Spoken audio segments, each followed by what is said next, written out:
Oh, whoops. Speak. That's so ominous. How do I sound? Is my audio quality good? Do I need to adjust anything? Let me know. All right. All ears. Bueno, bueno. Okay. I don't know. Where's my work screen? Oh, me fucking noise. Is this the one I'm going for? Okay. I think the stream looks good. Can you see everything on my screen, Drayton? All right.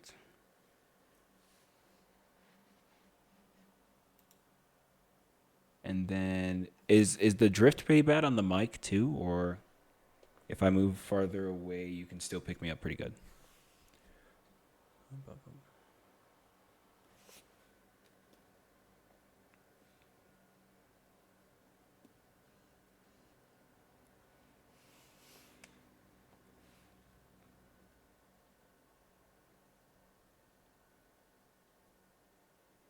PTM is more important than mention weekends.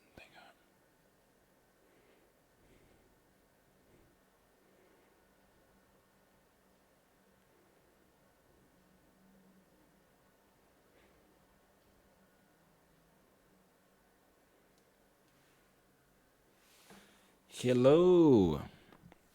I actually don't know if I need to change my settings on the Streamlabs, but I can't see who is all in there.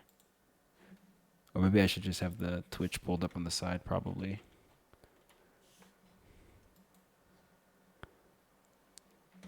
Can't see all my little peeps. Bum, bum, bum.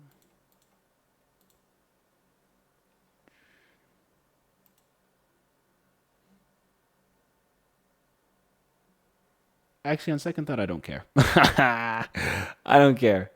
Um, okay, so to catch everybody up, a recap of the last stream for those who were not in it last time. Um, Last week, I launched the second Recess project. Whoop whoop. And the current project is writing a movie on stream. So the vision, the plan, ever conveniently shows who doesn't it. Isn't that so useless? Multi-billion-dollar platform. They can't figure anything out. God, I love it. Anyways, I launched the project of Second Recess, this current project, which is the streaming the beginning to end of creating a movie, if possible. If not, at the very least, the brainstorming and writing process of writing a script for then making a movie. And so the goal, the vision is we start with the storyboard. If the storyboarding goes well, we keep going with the writing of the script. If that continues to go well and we find more and more people who are interested in collaborating or being a part of the project, then, or even just watching or supporting the project in any way, then in that case, maybe we go on to just outright making a movie on stream. And so that presents a lot of creative challenges, or I guess creative limitations that I think are fun to work around and exciting, which is how do you create a project that could be shot by completely different people with completely different equipment at completely different locations with at times completely different actors and have it all still make sense and have continuity throughout, and then B, make a compelling story out of that. Don't know, but we're here to find out. So that's what we're doing. That's what I launched as the plan from last week, and I walked through everything that I was kind of thinking about that I needed answers to during in the past week. And then I also explained what ideas I had come up with thus far. And so in the recap, I'll also give all the notes that I made for that as well. There is a public Google Docs. I'm going to link it in the chat real quick here. That has all of the notes that I've been trying to keep. I've been trying to update all the notes in here from all the notes that we had written and talked about in the stream. that covers like the fundamentals of what it is that we've decided on so far, or things that we're looking to adjust or correct for within the story for different characters and whatnot. But what we have so far is, let me zoom in here actually. Assuming that thank God the pen works this time. Last time it was not calibrated correctly and it was freaking me out. Okay. Let me scroll up. Okay. So essentially, in terms of like how this world differs from our own, or how the way the storytelling of this world differs from our own, I would say it's akin to a multiverse style approach in order for it to make any sense, like continuity wise. So for anybody who has seen Everything Everywhere All at Once, if you recall, there's this one, like, or even if you haven't, I'll just explain it to you. There's this one sequence where Evelyn and Joy are fighting, and as they're fighting, they're kind of flipping channels through. I'm not right. I am not writing cars. Although it's peak, I'm not writing cars. Thank you, though, Angelo. But there's a scene in Everything Everywhere All at Once where, as Evelyn and Joy are fighting, they're kind of flipping through like these different like realities or dimensions, and in each, like, sometimes their location is changing as well as their costumes and makeup, or sometimes they're just changing outright and their characters are being represented by like piñatas or rocks, for example. And so that style of cutting between so many different like versions of things but still having it make sense works in that scene or that sequence because of the fact that like it's a fight scene, and so their choreography follows through all of those shots. In this case, that wouldn't be as doable, so the alternative would most likely be either costume identifiers in some way, color identifiers in some way, or even just how the characters carry themselves in order to identify them between scenes, and also restricting the amount of like movement or characters within scenes or between shots as well too.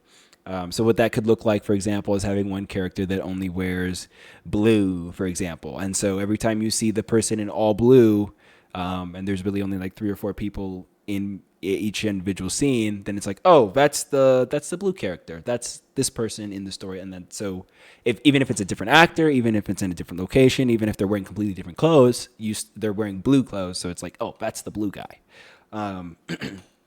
So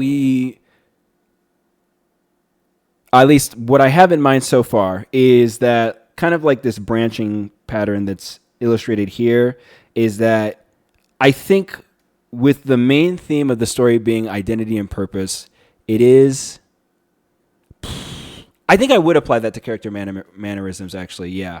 I think that like in terms of like whether or not they slouch or whether or not they stand upright or sit upright can also be pretty well reflected, or even just in terms of like their dialogue, which is something we'll get into later, how they're talking or like the kind of words that they use to communicate their feelings as well too, would apply to how we can differentiate between two characters.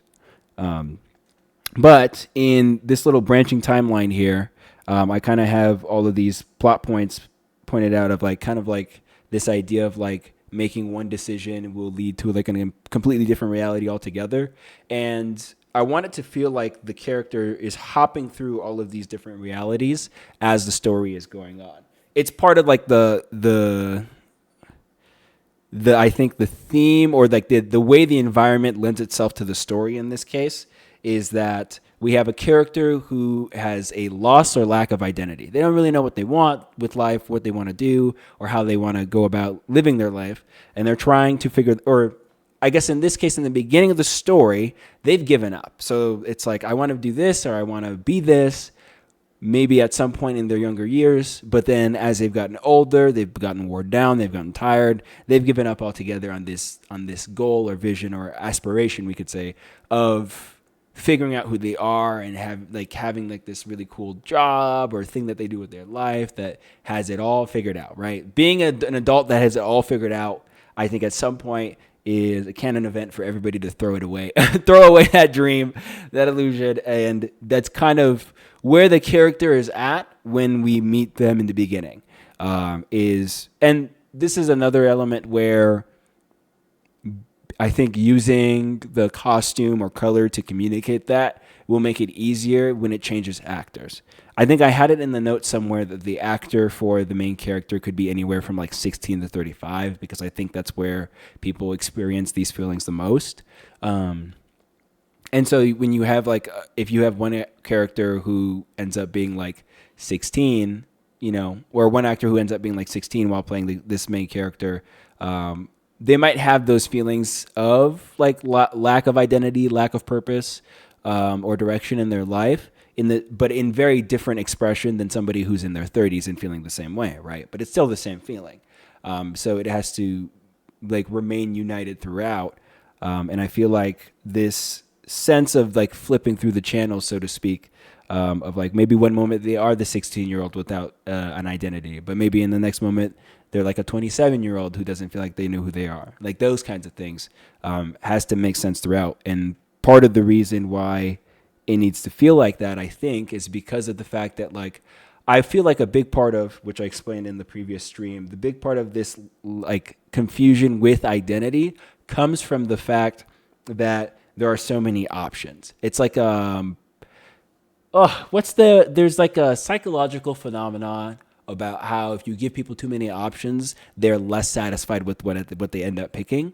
I don't remember what it's called. They've done like a bunch of like psych studies on it. It's super interesting. Look it up if you can find it, or just let me know if you know off the top of your head. But like I feel like it also applies to like how you choose to live your life, right? You could be a whole number of different things, and it doesn't necessarily feel the most rewarding or satisfying when you pick one of those things, because it was like, well, I could have also done this, and I think I could have been happy doing that, but I also think I could have been happy doing this instead. But as opposed to like, if it's like only 2 or 3 options that you get to pick from, you feel pretty confident about which one you would have enjoyed more when you make that decision. It's not like there's like 30 options and it's like, dang, oh, I should have done this instead. And so in order to like communicate the feeling of having all of these different options in your life or different ways you could go down life, and not knowing which one to pick, or not knowing which one matters to you or which one you want to be happy with, I like the different shots and locations and actors following our restrictions, fitting that idea, which I think is cool. But there's that element that kind of communicates this, like, I don't know. Yes, thank you. Paradox of choice. Thank you. Beautiful. There's that element that communicates this, and it just so happens to end up like it's a limitation, but that's our workaround right now, right? Is that like it has that kind of feel to it. So rather than being like this, like, oh, it's a multiverse and it's like the Marvel multiverse, and now we're bringing in the other franchise and then they're all gonna get together and fight and all that. Like, I think that a lot of multiversal stories have been ruined because it's become like a very easy cop-out way to undo any problem you had with your previous like writing or any holes that you've written yourself into. So I hate that element of multiversal stories. Like you shouldn't have like introduce a multiverse or create a multiverse just to bail out any poor writing decisions that you made previously. And they do that all the time now, and it drives me crazy. So like, I feel like a good use of a multiverse is in service to the story in a situation where there are a lot of options or there are a lot of things that could go right or could go wrong. And that's kind of the point, right? Or just even outside of that, like, I think that like the way a multiverse should serve the story is to add additional settings or environments that can like push the story along further, rather than it being like a thing of like, the story is stuck in universe 1, let's just flip the channel to universe 3 or 4 and find a different route that works out better for us. That kind of feel. But the sense of purpose, I know we talked about a little bit last stream.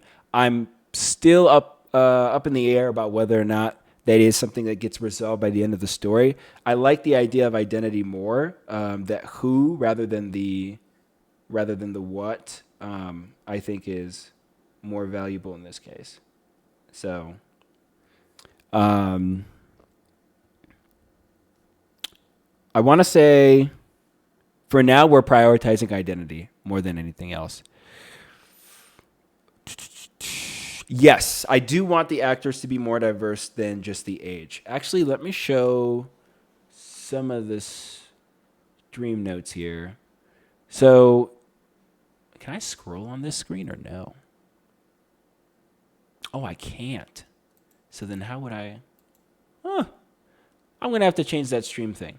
But towards the bottom of the notes, I think my opening scene, the where I have the opening scene written, is that it's gonna be like 1 to 2 second shots of like a variety of different eyes, like as many people's eyes as you can find, and just like specifically like this window of somebody's eyes being shot like a dozen different times by like a dozen different people, because I think that it's like a universal experience of not feeling like you know who you are or what you want to do with your life. And I also feel like that experience is universal to the Western world, which is a melting pot of all kinds of people, right? So the people in the beginning are like the actors that represent this main character and the actors that represent the mentor as well too are going to be incredibly diverse, in race, in gender, etc. But the things that are going to hold them together in that sense is going to be, again, things that we talked about, kind of the character mannerisms, the wardrobe, and then other elements like dialogue as well too. But I think that like in terms of like the feel of how this like flipping through dimensions can come across, rather than it being like a harsh, like aggressive, like, oh, and then the whole room spins and then it stops spinning and we're a new person in a new world. Then in this case it would just be dream, like almost like you're kind of like walking through different versions of life, but in a way that doesn't feel like completely jarring. In the beginning, so like almost like a dream walker, reality shifter kind of vibe. I don't really know what media pieces I can reference for that to make sense, other than you just feel it out and you can kind of understand where I'm at spiritually. And if not, you need to pray a little more, maybe. I don't know. I would say that like in the beginning, kind of some of the stuff that we talked about in terms of like how the camera moves, how the camera is positioned in shots, and then what the camera focuses on should give the feel that this like flipping the channels through every different reality is exhausting. It sucks and it's jarring and it kind of hurts, and it doesn't feel like it fits in quite right. It's not very natural, and it stays that way for about the first quarter of the story, from like here to here, right up until we meet our mentor character. We were calling that character Yoda last stream. But like when we meet this like Yoda mentor character, that all starts to change. So the camera, which initially starts in like more like POV or like, yeah, POV shots that are more handheld, maybe a lot shakier and unstable, will transition into more like third-person static shots. Third-person static meaning that like you're not focusing from the perspective of a character, you're more so like a third-person observer again. And then static shots just meaning that the camera doesn't move. The camera stays locked into the position that it's in from the start to the finish, right? And so there's going to be more of those shots when the mentor shows up, because the mentor has everything figured out. Not even necessarily everything figured out altogether that way, but at least the things that are important to the story, the mentor character seems to have some sense of that, what the answers are there. So with this struggle of identity, the mentor character has some better sense of what their identity is than the main character does, and they're transferring or offering that knowledge in some way to the main character for that main character to go through like this development throughout the story, where they kind of come into themselves and realize like who they are and what they want to be. So when we meet the main character, or when we meet the mentor character, it reflects in how the camera moves that this character's poise and control over their life. Whereas in the first like quarter of the movie, the camera doesn't seem to be moving in line with how the main character wants the camera, or how the main character would want the camera to view them, or how they want to see themselves. I would say that the camera in the beginning quarter reflects like a lack of control, even from the perspective of the viewer. So the main character doesn't really have any control over their life in a meaningful way that they feel like they have, and neither does the camera. It feels like the camera is also like subject to the whims of wherever it ends up for the shot, or whoever is holding it and maybe not holding it very well or recording very well, rather than it being like a very like controlled, planned, directed thing, if that makes sense. So it's the feeling of like that without the sense of purpose, which is, I would say, downstream of a lack of identity. Not only do you not know who you are, but then like other forces are just kind of pushing onto you what they think you should be or who they think you are, right? And so that's kind of expressed in that first quarter as well too. Transitioning into that first act though, or that middle half, I should say, in the middle, where we're spending all of this time with the mentor character.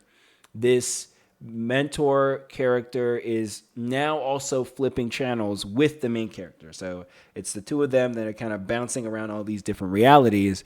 Only the difference is there's a lot more holding together the mentor character as this is happening than it is the main character.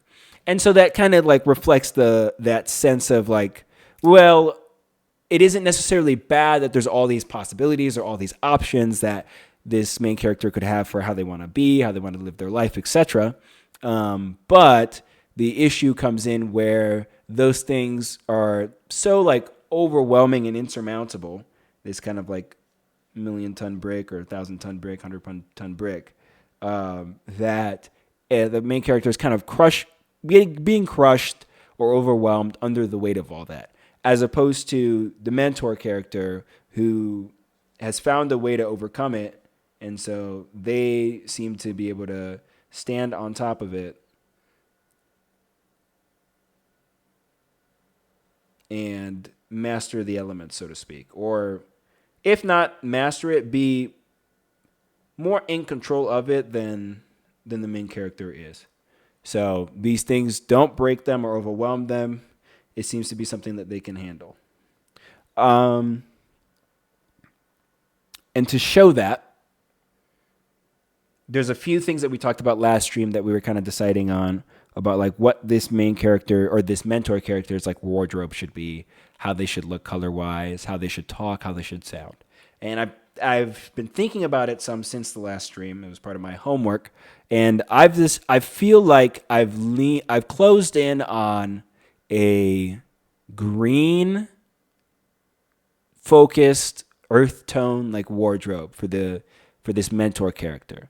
A little bit on the nose for like the whole Yoda thing, but either way, like I think that like that color denotes some sense of like, okay, I guess like in terms of like color theory aside in my brain, and I might have to change it if other people don't really get the same vibe, because again, this isn't like making movies and visual storytelling is the art of communicating. So if it doesn't communicate the right thing, you might have to change it.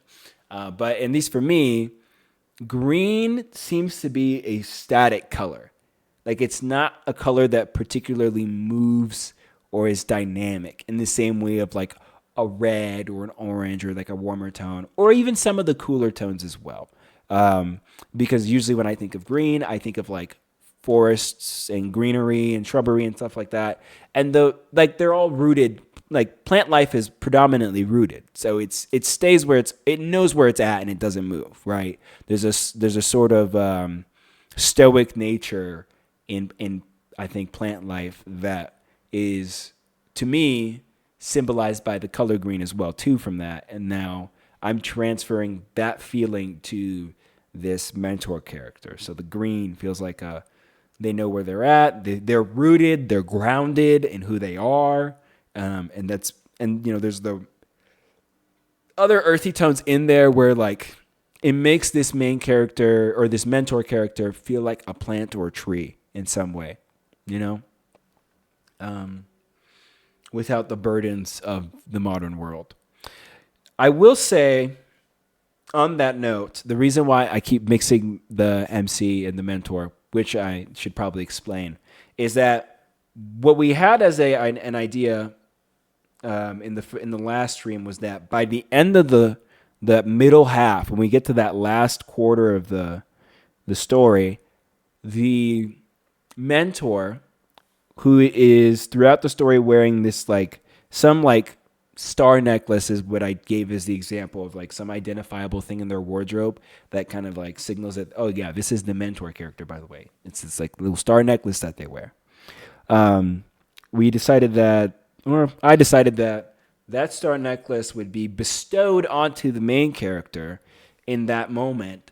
And that would be kind of like a symbolic representation of, hey, you're on the right track, kiddo. You're figuring out who you are. You're about to find out where you belong, you know, or maybe you already, you know, you're finding out, you know, what makes you you and what matters to you in that identity, right?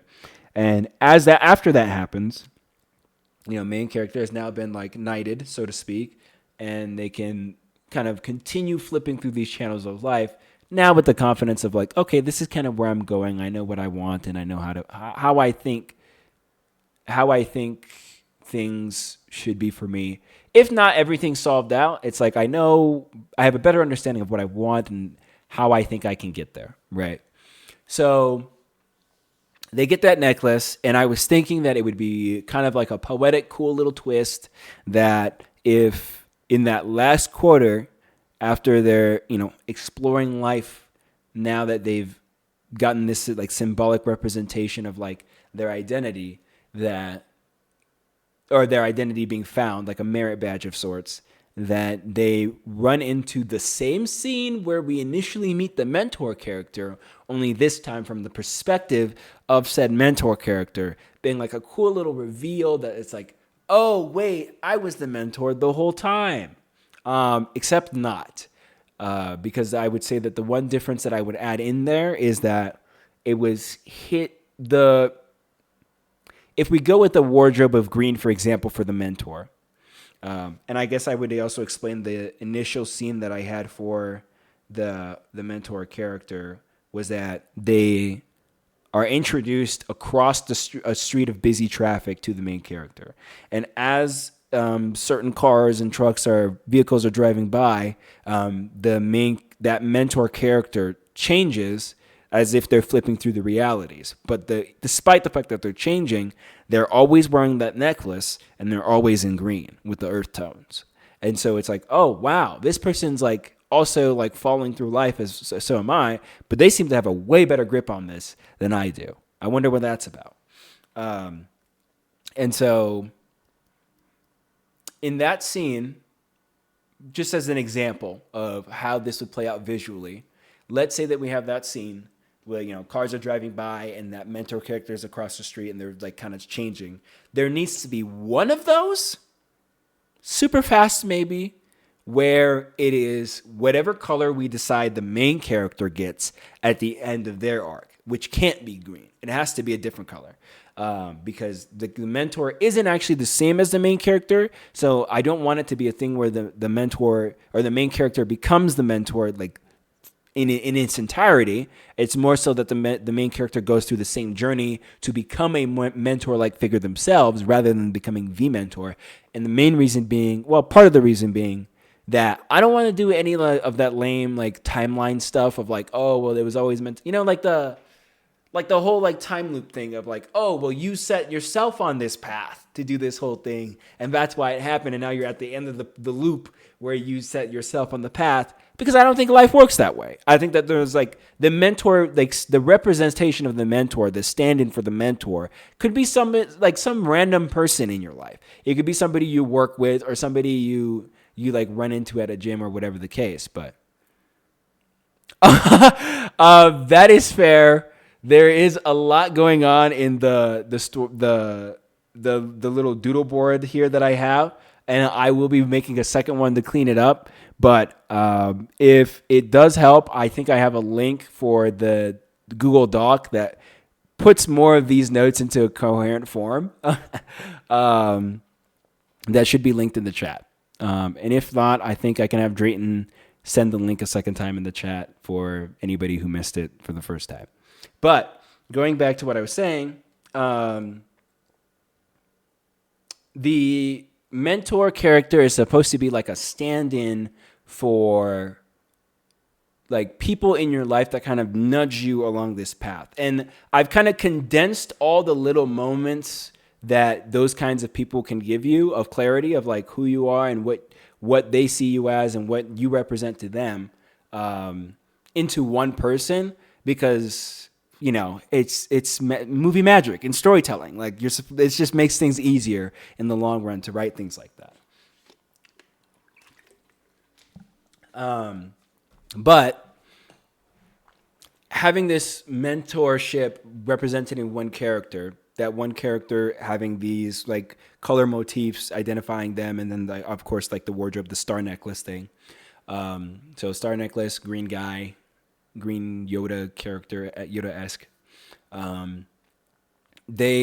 As they've like flipped through all these channels, there's these moments where the main character can ask questions of the mentor character, kind of, how did you get here? Like, how do you know like what you like and who you are, or like, how do you know what matters to you and what you should do in life? And it starts very like big and expansive, but related to the ego, right? So the main character being overwhelmed with all these questions, which I think is understandable, of like, you know, like, how do I live like a correct life, or what's the right thing to do in life? It's like all of the questions that like religion answers for people, like this main character is trying to answer for themselves.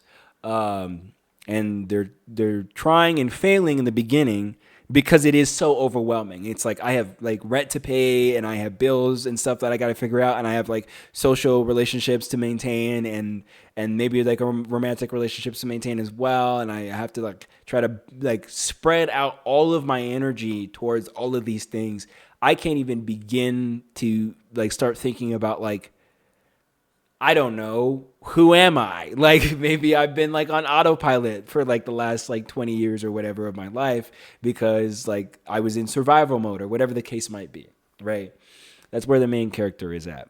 But I would say that the kind of process of having these conversations with the mentor, in those conversations, the mentor actually isn't really giving a lot of answers. There's a lot of question marks that are given to questions that like you would feel like a mentor would otherwise have the answers to, and this like Yoda character just like is like shrugging and smiling. I'm like, I don't know.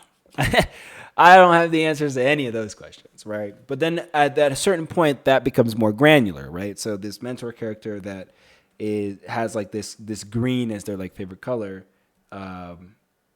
that they end up wearing all the time. The question then becomes, hey, like, why is green your favorite color? Like something that simple.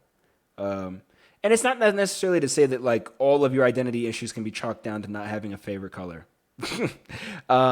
Maybe they can be, actually. I have no idea. Now I have to think about that. If I didn't have a favorite color, would I still know who I was? I'm going to say probably yeah. But for the story purposes, we're going to say no. Yep, replace it. Okay.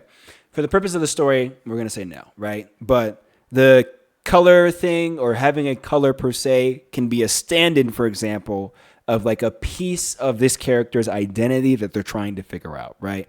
And so it can be, I think I have like a demo version of like how that conversation could go without like a scene in mind for it, between those two characters of like, you know, like, why is your favorite color green? And it's like, oh, it just fits right. And it's like, well, are there other colors that you've tried? And, you know, mentor character is like, no, not really. But out of the ones that I have tried, this is what I like the most. And it's like, well, are you going to try the other colors? It's like, yeah, for sure. I'll try other colors. And maybe one of those colors will be my color instead. But for now, green is a pretty good place to start. And that I feel is the main, like, so that's like it's the sword and the stone for this whole like resolution to the problem of identity for this character, is that like we don't have the answers, and there aren't necessarily definitive answers. So the best you can do, which is demonstrated by the mentor character, very well in, for example, the color thing, but also in other areas of life that they have conversations about, that when it comes to all of these options, you're not actually going to know, and you may never know, which option is definitively the right answer for you. But you could at least learn what's a good place to start. And so when you have a good place to start, you go from there, and then you can kind of build on that while continuing to explore. Or if it's a good enough answer for you that you've found already, you don't have to like push it further, right? So right now with this mentor character, their whole thing is green. They're like a green character, right? But that doesn't necessarily mean that like that's like definitively the best color for them, and they are aware of that and they're honest about it. And I think the same applies to even just like what targets you set for yourself in life, like career choices that you want to make, or what hobbies you want to pursue, or talents or skills you want to develop. Like I think a lot of that stands true. Well, do you have the best answer? Don't know. Maybe you don't, but you have like at least the best answer for now, and you'll keep looking if it matters to you, or you need more than what you have for now, right? And so that's like, again, the sword and the stone, that like when that finally clicks for the main character, that's when they're ready to kind of receive that star necklace and transition into their own version of a mentor character. Of like, I don't have the answers, but I do have an answer that works for now, and I'm going to keep looking. And so going back to the introduction of the mentor character and how that could look, an example of how we could write it this way, is when we meet the mentor character for the first time across like a busy street of traffic, and in that scenario with the traffic, we have the cars, driving by the main character or the mentor and temporarily blocking them from view, and then they keep switching. But every time they're switching characters, they always have those identifying markers within the wardrobe. So like the green, the predominantly green outfits with the earth tones, and then also the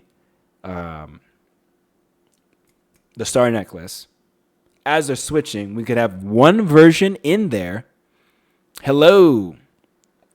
Welcome to the chat for a few of the new people that have joined the stream. But we could have one version of that mentor character momentarily be, I'm doing all right. We're storyboarding a script right now, and I'm just kind of giving a breakdown of how one scene could play out. Where one moment of that mentor character as the cars are flipping by could be a different color. And whatever that different color is, that would represent the version of the main character that is a mentor prior to that being fully realized. So like, let's say in the example that we give where the original mentor character is green, and then the mentor version of the main character that will end up meeting themselves later on is, let's say, orange, for example, like that's their color that they pick. Then that would be a case where that orange character actually represents the future of the main character before we even see it. So it's like a little Easter egg, or not Easter egg. What's the word I'm looking for? Teaser, Chekhov's gun. I forget. There's a terminal. There's a word for when you like leave a little detail in the story that gets used later on. It's a Chekhov's gun is a type of it, but it's something else. But it'll come back to me. But yeah, okay. I guess Easter egg of sorts. But do Easter eggs have to be story specific or like story contained? because you could do Easter eggs for like a thank you foreshadowing. Thank you. Yes, foreshadowing. That's the word I'm looking for. Foreshadowing. Yeah, that's the word I'm looking for. But like that would be like a little moment of foreshadowing for later on when the character does find their color, does find their identity, etc. As for some of the other notes here, some of the things that we talked about in terms of the movie stuff was sound and sound design, and then also soundtrack.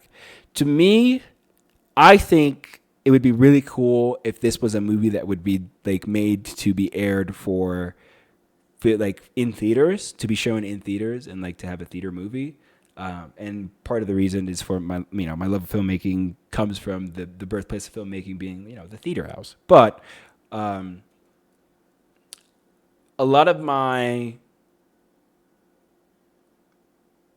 passions about filmmaking from the perspective of the experience of watching a movie in a theater come from the sound.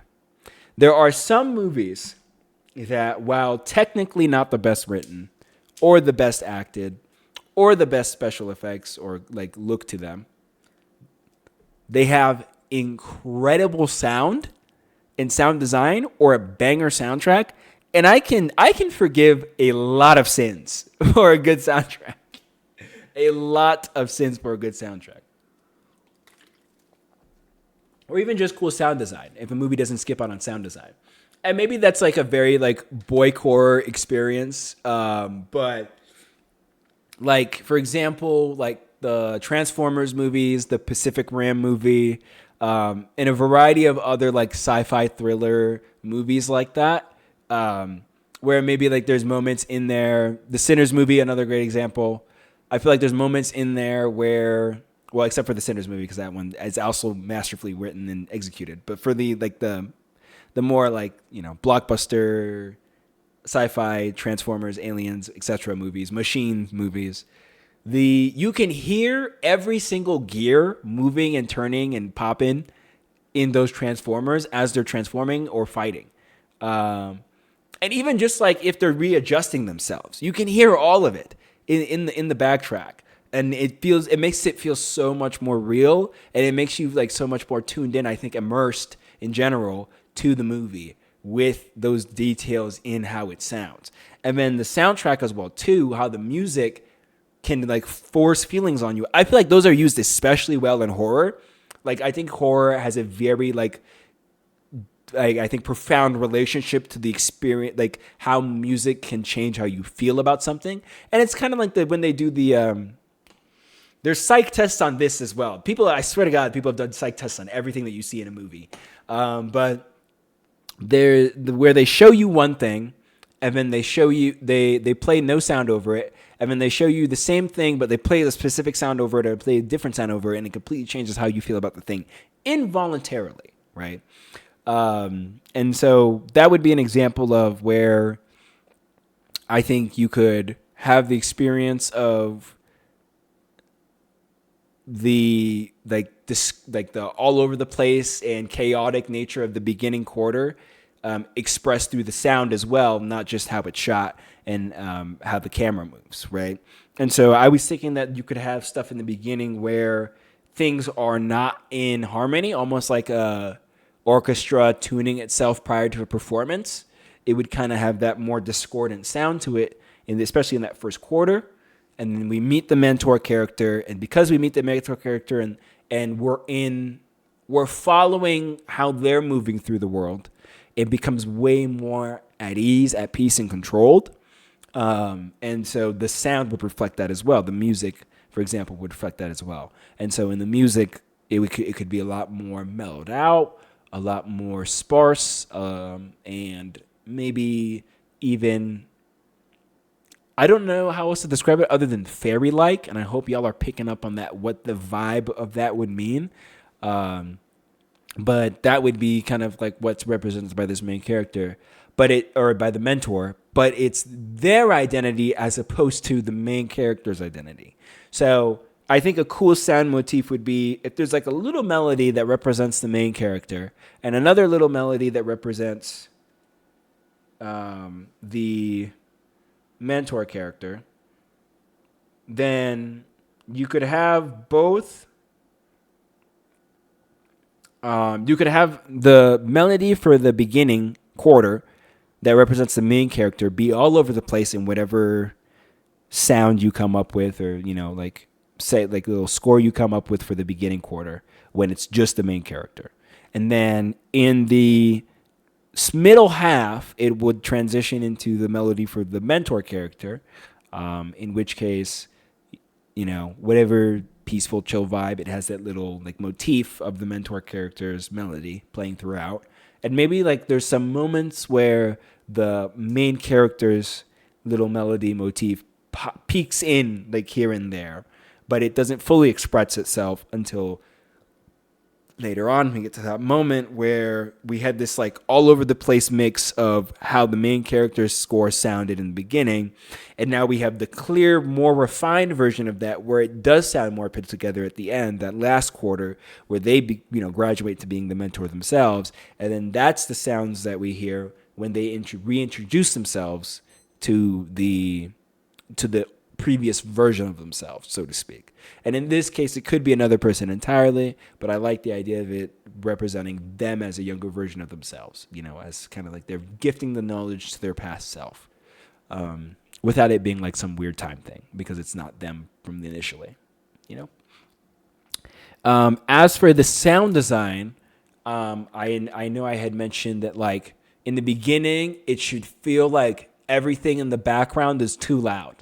And not necessarily too loud in the sense of like it's overpowering the dialogue, but more so in the sense that if we were to have like the dialogue level, if we were to have the dialogue level at about here, then everything in the environment behind it, from like the traffic or random objects in a room or maybe like background conversations from other people, would all be at similar levels in their own mixes. So even though, like, let's say maybe there's a kid yelling across the street and he's way farther away, he would sound the same as the person right next to the main character having this conversation with them, and maybe like the clock on the wall ticking just as loudly as all those other things. Even though it would be at different levels naturally in the environment, it just gives the sense and feeling that there is way too much information trying to be processed at once, and it's overwhelming, which is kind of the feeling that we're trying to evoke within the audience at the beginning of the story. And then I would say when we meet the mentor character, the little Yoda guy, I think that could be a way to depress these levels all down to a lower point, or remove them entirely, which I think is also interesting.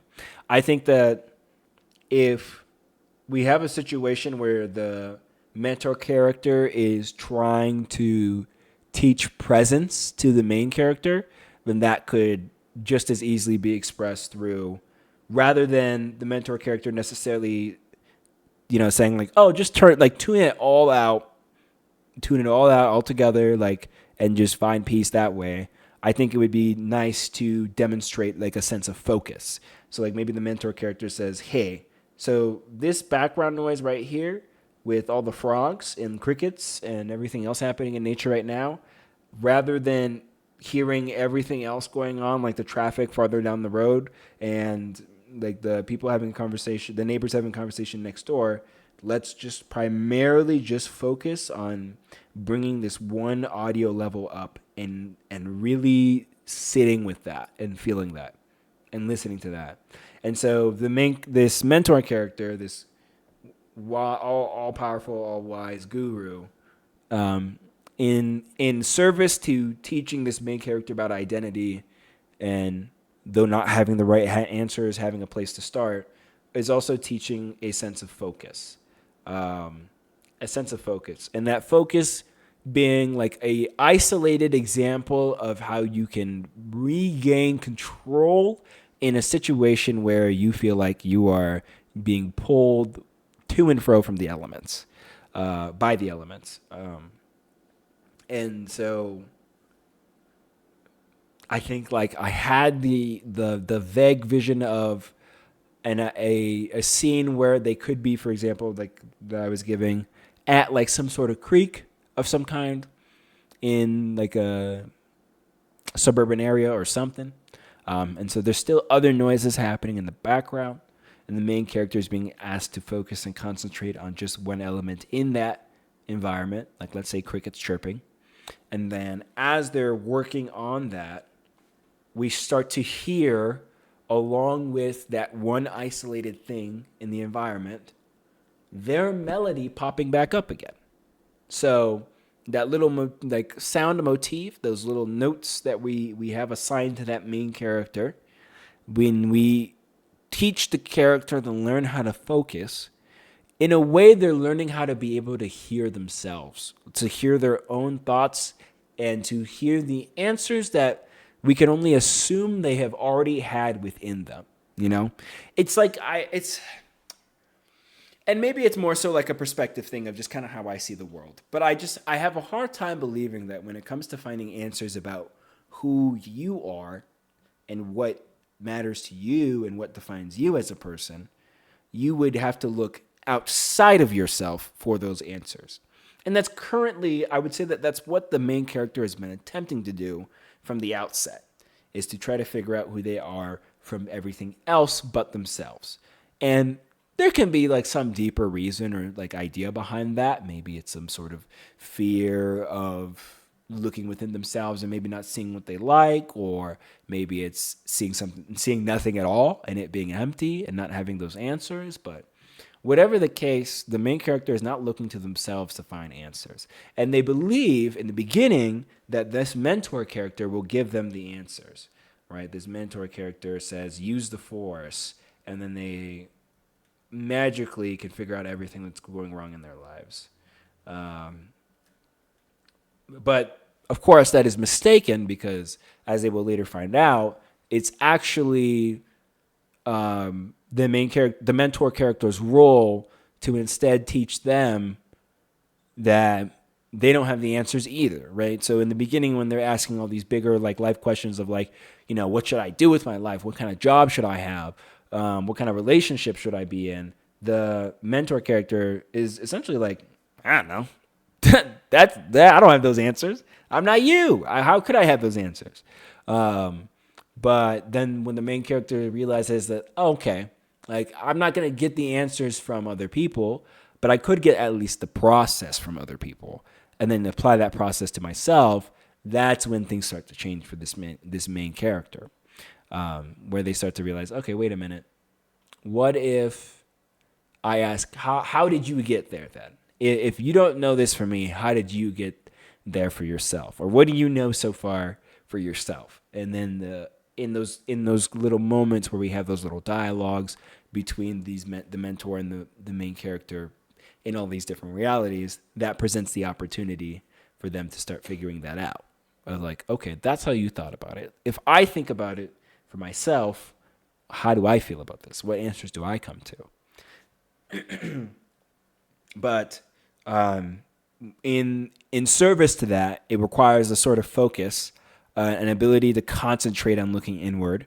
And I think that when the main character, an example of how the main character we could demonstrate that the main character is trying to do this, at least in the story, is in scenes where they're asked to isolate something or focus on just one thing and cut out all of the other noise, so to speak.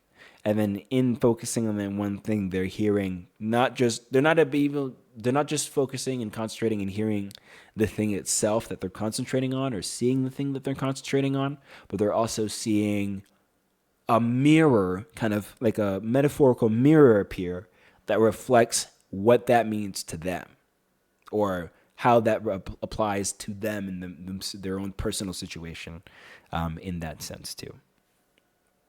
But that was, I think, the gist of everything that, I mean, there's some other details here that I don't think are super necessary, but we can cover them later.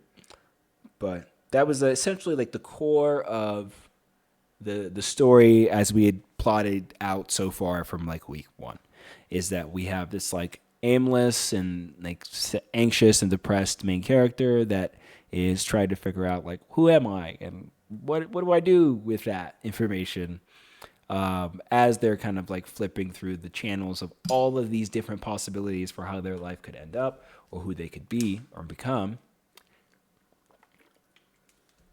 They meet this mentor character, the mentor character that seemingly also is flipping through all of these different realities of who they are and who they can become. But they seem to be more at rest and at peace with the process than the main character. So the main character thinks, oh, you can give me all the answers to all of these questions that I have about myself. And then the mentor character, while spending time with the main character, makes it pretty clear that no, I don't have really any answers for anybody other than me. Then is able to confer that understanding to the mentor or to the main character, in which case the main character realizes, oh, okay, so if you don't have the answers, maybe I can just try to find those answers for myself. And so now I need to figure out ways to look inside of myself, or like find a mirror to myself and see what do I really look like you know what I mean? Like on a metaphysical level, like a spiritual level, what do I look like? What is the shape of my soul? What is my color? And so they start that process and start to develop that process in the latter half of the story, towards that like 3/4 mark, or towards that like 3/4 mark. That feels right. Like the last third of the story, they start to do that, and then in the last quarter of it is now they've gotten this knowledge, they've ascended, so to speak, and now they bring that through their continued falling through these universes, if you will, or these different realities, like this dream walking, as they're bringing that realization to be through all that, what they look like and how that makes them feel. And it's like you haven't figured out who you are, but you've gotten a couple answers that can put you on the right path, and that feels pretty good. But I would say that when it comes to what comes next story-wise, there's a few gaps missing, or a few moments missing, I should say. And one of the things that always helps me when I'm a little stuck on what is missing in the story for myself is I will reference the holy grail of historical human storytelling, the hero's journey, and I will see if there's any parts in there that I think my story needed to have but doesn't currently have, right? So like most modern storytelling doesn't need the whole hero's journey, but there's elements of it that are like either essential plot points that might be missing, or things that like should probably be more clearly identified in your story for it to, I think, more easily connect the necessary elements into one cohesive whole, right? And I was thinking about the beginning part, like parts like 1 through 4 of the hero's journey is like you meet the main character and they're in their element, and then they get the call to adventure where it's like, hey, we need you to do more than what you're currently doing with your life, or we need you to step outside the life you're currently in. And then the main character says no, it's the refusal of the call. They're like, no, I want to stay right here, I like where I'm at, I'm not changing anything. And then they meet the mentor character, or maybe they meet the mentor character before, but either way, at some point they meet the mentor character, and the mentor character is like, it offers them some wisdom of like, hey, you should probably do that thing. You should probably step outside the world that you're currently in, and maybe that will be better for you. Or they're forced out of it. Or they're forced out of it. Sometimes there is no mentor character. It's like like when Luke Skywalker meets Ben Kenobi, he's like, "Hey, you should learn the Force, Luke, and join me, and we'll go to Alderaan." And Luke's like, "No, I'm just a boy from Tatooine. Like, I can't do all this big saving the universe stuff." And then Kenobi's like, "Well, all right." Luke goes home. Parents, or not parents, but like adoptive parents, dead. Oh my God, what? I have nothing left for me here. Now I gotta go. Right. So that's how that steps 1 through 4 pushes your character out of the world that they're currently in, or at least moves them into another world that they're meant to learn something from, right? And so in this story, I feel like I have that first initial like the first act, if you will, of the hero's journey of the main character. We see them in their environment where they're constantly like falling through all these different realities. But the unifying idea or theme there is that like they're not in control of the world they're in, and they're suffering. They're not enjoying any of it, right? And so now when we transition them by meeting this mentor character, they cross the threshold into the unknown, or the version of the world that they're supposed to learn something from, or the place in which they learn something from, right? So then Luke goes to space and everything, and that's the world where he learns to use the Force, and he does his training and like everything else. And there's other examples. I think another great example of this, to use one of my favorite childhood examples, would be Cars. If you've seen the movie, Lightning McQueen, he's some big hot shot on the racing circuit. Obviously gets lost in Radiator Springs. Radiator Springs becomes his the new playground for him to learn the moral lessons that he needs to in order to be successful at the end of the story before he goes back to his racing world. And so, he crosses the threshold. There's the tests, allies, and enemies. I think that, like, when it comes to test, allies, and enemies, okay, all right, yeah, that's what we're missing. I would need more examples of the tests. So, scenes where the world is every bit as chaotic as it was in the beginning of the story for the main character. However, they're being asked to learn to focus in on certain elements, right? I'm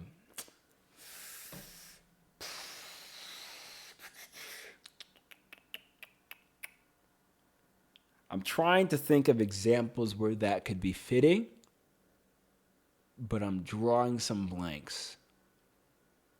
I'm going to leave notes for that for now, but I think a couple examples of those tests where this main character has to in some way apply themselves to learning how to focus would be very beneficial to the rest of the story. So we're trying and failing to learn how to focus. I mean, we have our ally in this mentor character, and we don't really necessarily have any enemies other than ourselves, right? An identity struggle is a battle with yourself, So it's not you versus your environment; it's you versus you. And so within this, yeah, actually, I think that would be it. I think it would be the main character struggling with themselves versus the world, themselves versus other people, and then themselves versus themselves. And so those would be the tests. I think those are great examples. I feel like in search of your identity, finding out who you are, what matters to you, what you want, there is a lot of that involved of like, in many ways, what you are made up of is a collection of the things in your environment and how you put those things together, right? So like your identity is in large part contributed by your family and your parents, and in large part by where you grew up and where you were raised, or where you live, and also your friends and the people you surround yourself with. Those are all things that kind of add in those little pieces that make this like stained glass mosaic of who you are. But you decide where those pieces go. You decide what picture it makes, right? So when it comes to those different challenges, sometimes your environment will give you a piece and tell you where it thinks you should put it, but you don't necessarily feel the same way, right? So, for example, let's say your parents always wanted you to go into medicine because, you come from a family of doctors. They'll give you a piece being like the background and expertise, resources, support, whatever, to become a doctor, but they'll tell you where to put it. You should become a doctor, for example. And then you have to decide, do I want to become a doctor? Do I want to use these pieces in this way, despite the fact that I've been given them? And so that's an example of how we can play out the main character's struggle within society. Oh, snap. I had a brain blast. Okay. Because I had an idea of a scene already in the notes of some type of dialogue with a counselor, like some sort of school counselor scene where the main character is kind of like listening to this like career counselor drone on and on about, the choices that you need to make with your life right now are the most important choices. And I understand that you're 17 and you don't know how anything in the real world works, but you need to have answers for this now because you have to pick a school and you have to pick a career and you have to pick a program and a job that will, support you financially, but also have a meaningful impact on the world around you, but also, build and form lasting friendships within that career. But then also every other thing that's wrong with your life needs to be fixed by the choice you're making right now at 17 because you just graduated high school. That conversation, I think, can be a great setup for how the main character is currently dealing with their, you versus society thing and how well that's going. And then I would want a mirrored version of that later on in the story, maybe even with a different element of society altogether, where it shows how they answer that as they are trying to learn how to be themselves, express themselves, and be something, be a real person, or be a more complete person.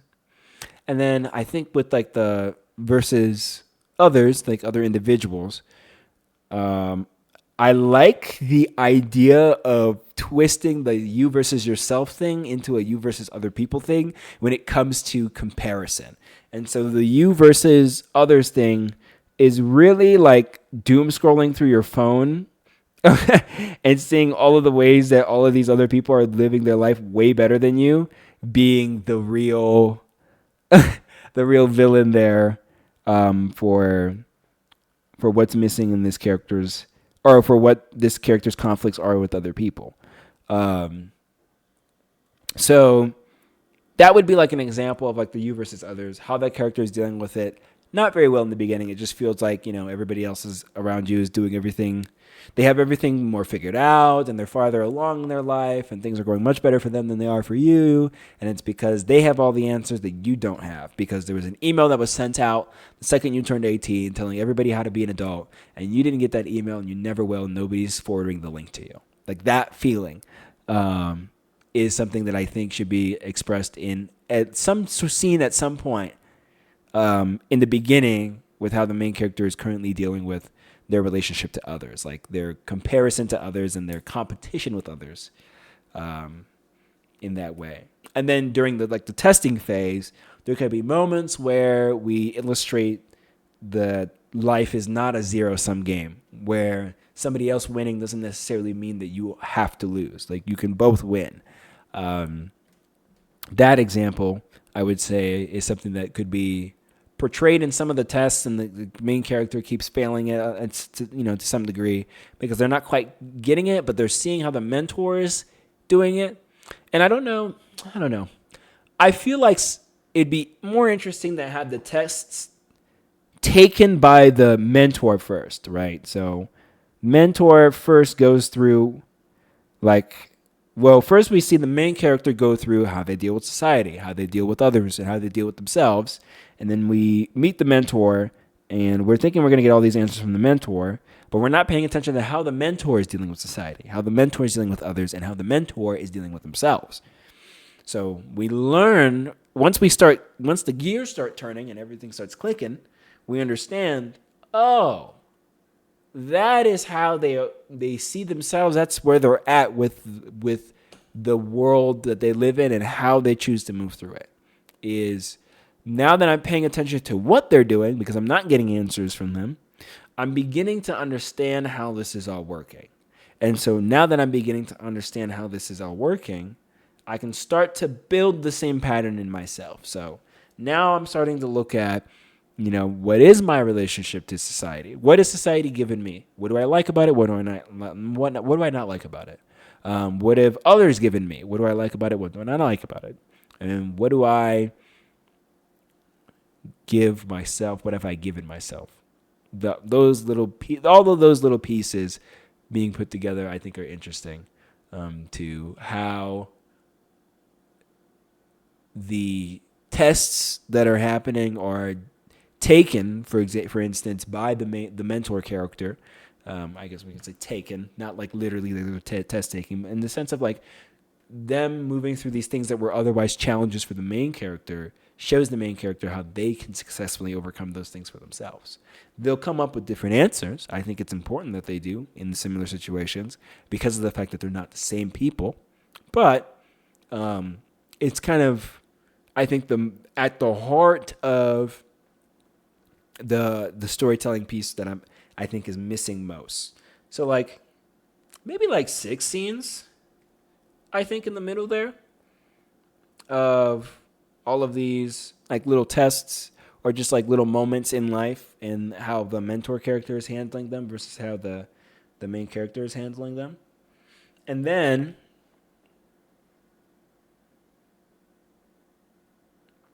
I think it's like the approach to the inmost cave and then like the ordeal or something like that.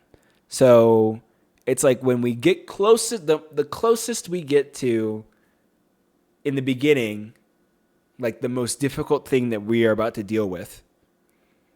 And then the thing that happens in the middle where we don't get that thing, right? When it all falls apart, when we lose, etc.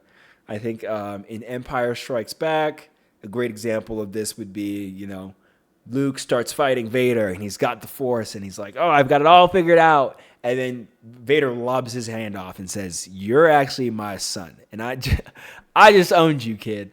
And it's like, whoa, okay. Dang. I thought I knew what was going on going into this situation, and I very nearly lost my life. So I need to reevaluate what it is I think I'm doing here. And I say that I use the Empire Strikes Back example because it's more of like a tandem movie with Return of the Jedi. They're like kind of like they complement each other in that way. But like then the rest of it happens where like they get the thing that they were missing all along from the beginning. That missing piece that the character needed to, fully realize themselves into the version that they needed to be. So like from like going back to the Cars example, McQueen, the ordeal, with like the whole car situation or with the whole road situation and fixing the road, I would argue is when he gets the reward, I would say is when he learns his humility from being like this like hot shot, like thinks he's all that racer, and then seeing the life that they live in Radiator Springs and understanding that like this matters absolutely nothing to any of these people in this town, that I am this big deal everywhere else. And then paying attention to the things that actually matter to everybody in Radiator Springs. That's like the reward for him. And then kind of developing those like more like real connections with everyone in that town. Because like prior to that, he has no friends. He has a manager that bosses him around. And then he has his truck driver, Mac, is his one and only friend. But he develops new relationships, he develops new friendships, and including a romantic one, and he gets a mentor. And then it's time for him to go back. Like they're like, oh my God, we found him. So now it's time to go back to do the race. And so, he tries to go back to the race. It's like the resurrection. So like we're in like the final phase of the story, where he returns to racing with all this new stuff that he learned from some old hick back road.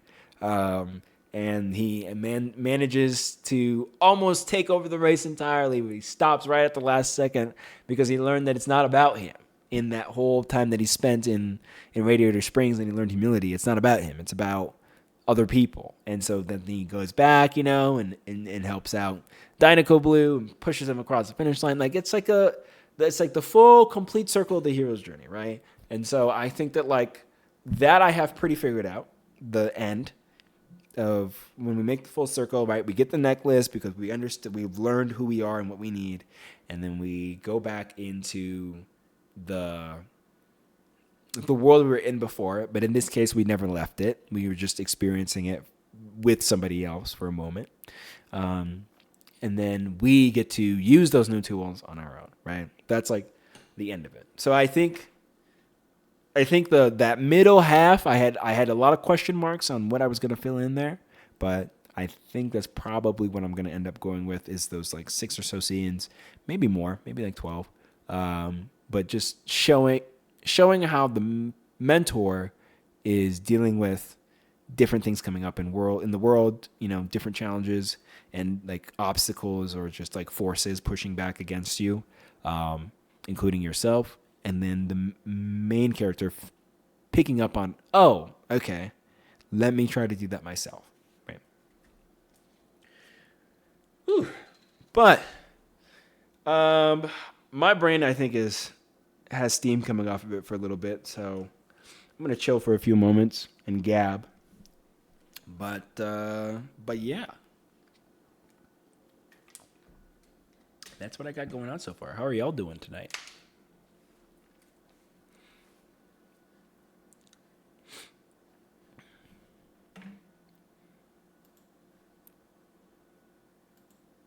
I really should have a way to check. Bum, bum, bum, bum. Bum, bum, bum, bum. Bum, bum, bum, bum.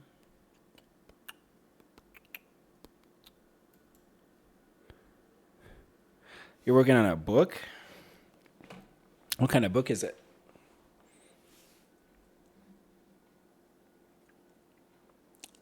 Max, let's go.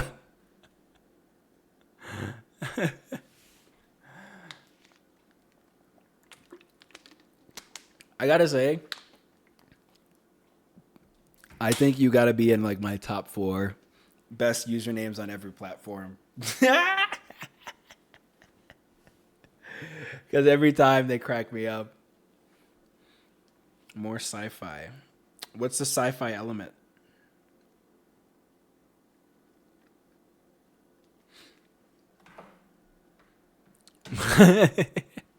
Drayden, you don't even know. Max is the GOAT when it comes to the usernames.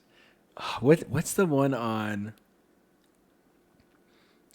Is it the letterbox that always cracks me up? There's another name that always cracks me up.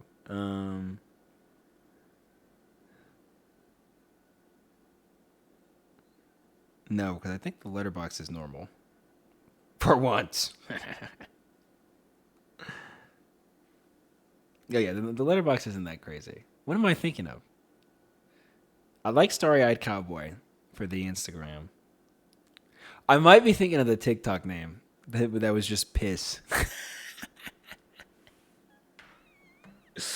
Oh my god, that was so ominous when you first sent me a message on that account. Space travel, highly fantasy based, but fantasy creatures are alien forms instead. Okay, I'm not sure I understand that. Is that like the city of Valeria? Is that what it's called? Valerian? What's that one movie that came out a while back with like Cara Delevingne and like Dan, the Green Goblin guy from the Amazing Spider-Man series? Yes, the Feel Fantastic lady, dude.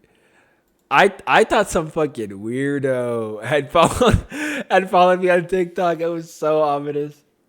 I mean, a weirdo had, but it was one I knew. Valerian City of a Thousand Suns. That's what I'm thinking of. I haven't seen this movie, so I'm probably way off base for like tone and theme and everything. Is essentially the idea here that like elves and dwarves are from different planets as opposed to like from like Middle Earth? Is that kind of what's going on? No, I would never stop bullying. I love bullying. Bullying's my favorite pastime. Matter of fact, that's it. I'm rotating myself. Boom. Now what? What are you going to do now, huh? I'm upside down.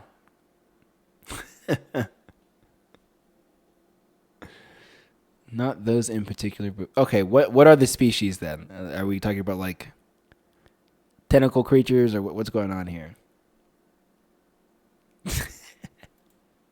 I'm not coming back down. I'm staying on my ceiling. Sorry. Staying on my ceiling. This is kind of trippy though. Which hand is... Okay, so it's the opposite movement. Mostly humanoid. So like vampires?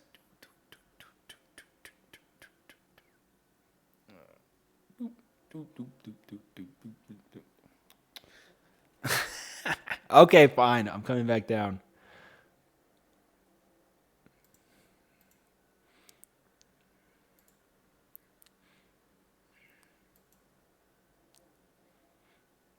Or are these furries? I guess I didn't even think to ask that.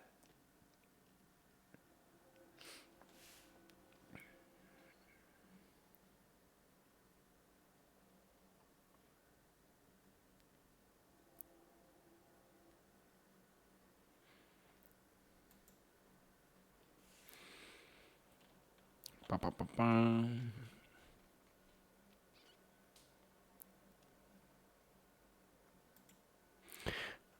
On a side note, I've been on a movie spree as of late. I've been going crazy on my movie watching. I think I watched like 6 movies in the last 8 days, which is a pretty good hit rate, in my opinion. Um, I need to look up what I've seen so far again.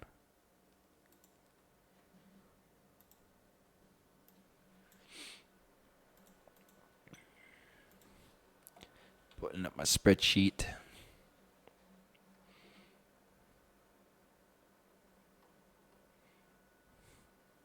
True.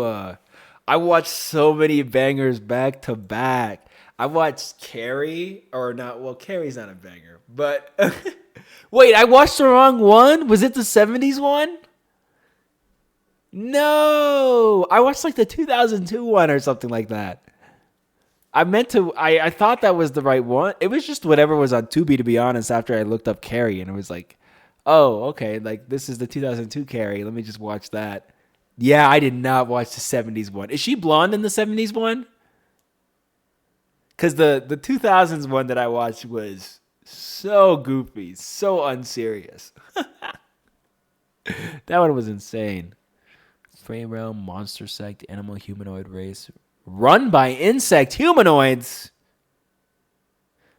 You got some shellbacks telling a human being what to do? Religious group that said hail from a god of death long since passed. Said to hail from a god of death? Group of space traveling humans who abandoned the rest of society, old rich people. And a group of pirates from all of them. Are these all on one ship? Is that what's going on here? Or are these all on one planet? I'm not sure I follow. Yeah, I definitely watched the wrong Carrie though. I watched like the 2002 one. I don't know if you've seen that one, Max. It is so hard to take that movie seriously with how the acting is. It feels like it was like they gave like a $300,000 budget to make it, and they spent all of that on like the pyrotechnics of blowing up a gas station in the last act. Like that was, it was so bad. Oh my gosh. But the all from distant societies, different planets who run the galaxy, called the six planets that run the galaxy. Fae, monster, animal, humanoid. religious group, space traveling humans, insects. Oh no, pirates. Oh no, group of pirates from all of them. So insects. Okay, so it's like 6 races, something like that. Hold on, let me look up the Carrie movies. Cause aren't there like 4 Carrie movies or something like that? There's a lot of them though.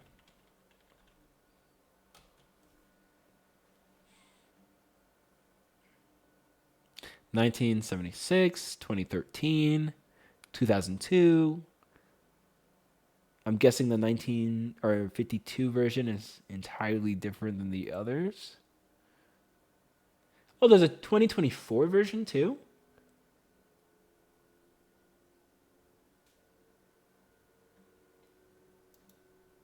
Huh.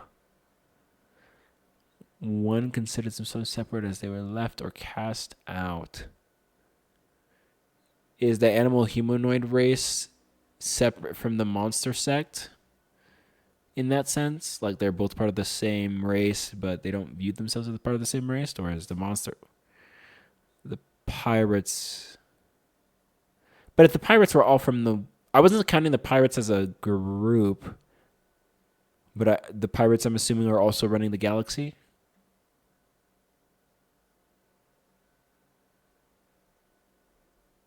Okay, yeah, got that part. Which ones are running the galaxy? Like which governments are running the? Oh, they're one of the 6 pack. Gotcha. Okay, gotcha. Right. Okay. Yeah, I watched the 2002 Carrie, directed by David Carson. The main actress for that kept doing this, like, cross-eyed look when she was having the episodes. I don't know if that's even like specific to the character as a whole, but it made it impossible to take that story seriously. Oh my goodness, that was so corny to follow. It cracked me up. Um,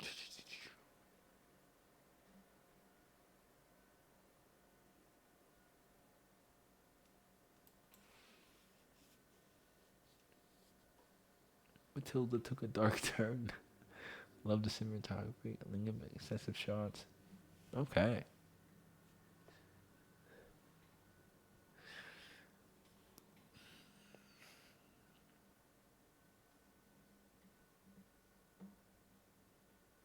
Carrie was an interesting ride, though. Since then, I watched Children of Men, The Witch, and The Lighthouse. All bangers. All bangers. I think on initial watch, I gave The Lighthouse like an 8. And then in like the day since then, thinking about it and discussing it with so many other people, I realized that I kind of have the movie kind of more burned into my mind. So it's definitely going to be one of those movies that I'll always think about. And that's because Robert Eggers is like the goat. But I bumped it up to a 9, and I think maybe on a second watch through, because there's a lot of little details in there that I feel like I feel like were more set up than I previously believed. In some of the long form like poetic quotes from Willem Dafoe's character that I think would maybe even bump it up to a 10. But I gave like Children of Men a 9, The Witch was a 10, The Lighthouse a 9. Drayton, I don't know if you've seen The Witch, but and this is controversial maybe, and I know you would strongly disagree probably because of the fact that you're more of a monster design guy. I think that was I think The Witch is a perfect horror movie. I need to rewatch Get Out to be sure, and that's how good The Witch is. I think The Witch is a perfect horror movie. That's a 10. And The Lighthouse is probably a 10. Admittedly, I think I need the second watch to set it in stone. But I think it's a 9 right now for me. But I would give it a 10 most likely in the second watch. Because there's some stuff in that last act that I feel like, oh my God, I should have seen this coming. Or I should have been paying more attention to certain lines of dialogue. Because it was telling me that was going to happen. And I need to rewatch The Lighthouse. But it's definitely up there. Don't get me wrong.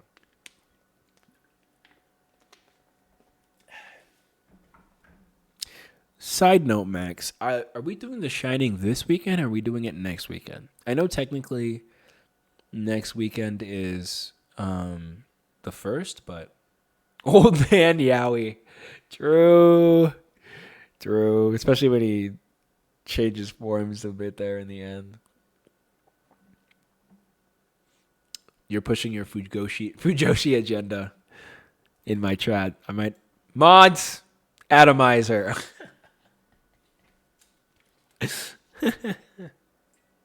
Okay, you're fine with either one. Okay, because initially I know I had the idea of doing a double feature this weekend. That would be, um, I think I wanted to do like The Witch and Nightmare Before Christmas back to back. And honestly, I'd still be down. But hey, we'll see. I don't know about The Shining yet. Everybody's telling me it's the perfect horror movie, but I don't know. You know, what if it sucks? What if it's slow and boring and it's lame? They don't tell you about that. They don't tell you that some of the peak does that.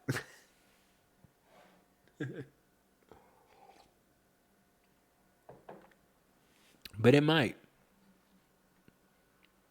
Is it really? I've never gotten that vibe from any of the clips I've seen from it. But maybe I haven't seen any of the good stuff.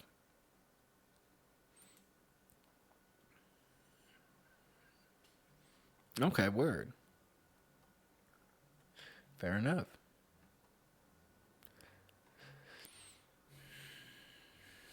Okay. So more of like a suspense, unease than horror.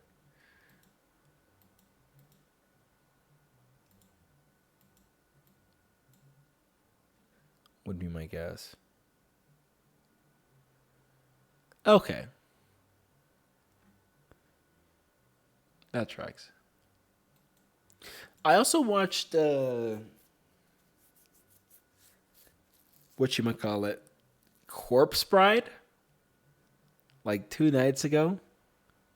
Oh, okay, yeah, that tracks. Yeah, abuse is a big theme, so I find it scary personally. Yeah, that would make sense. But in Corpse Bride, man, it was a it was all right. Like it was cute. It was a cute little movie. I liked the little number in there. They slimed the hell out of my girl though. Oh my goodness. She like and the other part every man in that movie needed to die. That's my take. And I think that's based. I think that's a cold take. I don't think that can be disputed. Especially that main character boy Victor. That guy was so flip-floppy. Oh my god, I hated him. He was so all over the place. First he was like, "Oh wait, no, sorry. I didn't mean I didn't want to marry you. It was just an accident. It was an accident." Even though you did your whole vow at that grave, and now she was so happy to finally be married to somebody, and you were like, "Psych! It's all an elaborate prank." And then she's like, well, and then you start scheming and using her to go back and tell your actual girl that you wanted to marry that you met for 8 hours, if even that, about how it's like, oh, actually, no, I want you. And there's just this dead girl that won't leave me alone because we're like married or whatever. And then you make her look like the villain when she takes you back after she finds out that you've been lying. So she takes you back to the underworld. And then all of a sudden in the underworld, you know, your freaking whatever, your servant man dies and tells you that, oh yeah, your living girl is getting married up there. And then you immediately change your mind. All of a sudden, yes, bro, it's doggy doo-doo. I'm so mad about that. Well, from like the story wise, it was meh. But like Emily got so slimed out, I felt so bad for her. And so, you know, he goes back, of course, and he's doing that whole thing. Based. True. Hey, yo, chat. Chat. I wouldn't even count that as would hear me out. That's not even a hear me out. That's just like a no-brainer on Emily. But the immediately after hearing that homegirl up in the living world is getting married off to another guy, you don't even question whether or not she wants to or if you can still do anything about it. You're just like, all right, you know what, Emily? You're not all bad. You're not all bad at all. And it's like, bruh, are you serious right now? Y'all play the piano together one time, all of a sudden you completely switch up on the girl you lied to her about. The worst part of it though, is that Emily was okay with it. Emily was okay with it. That's the worst part of it though.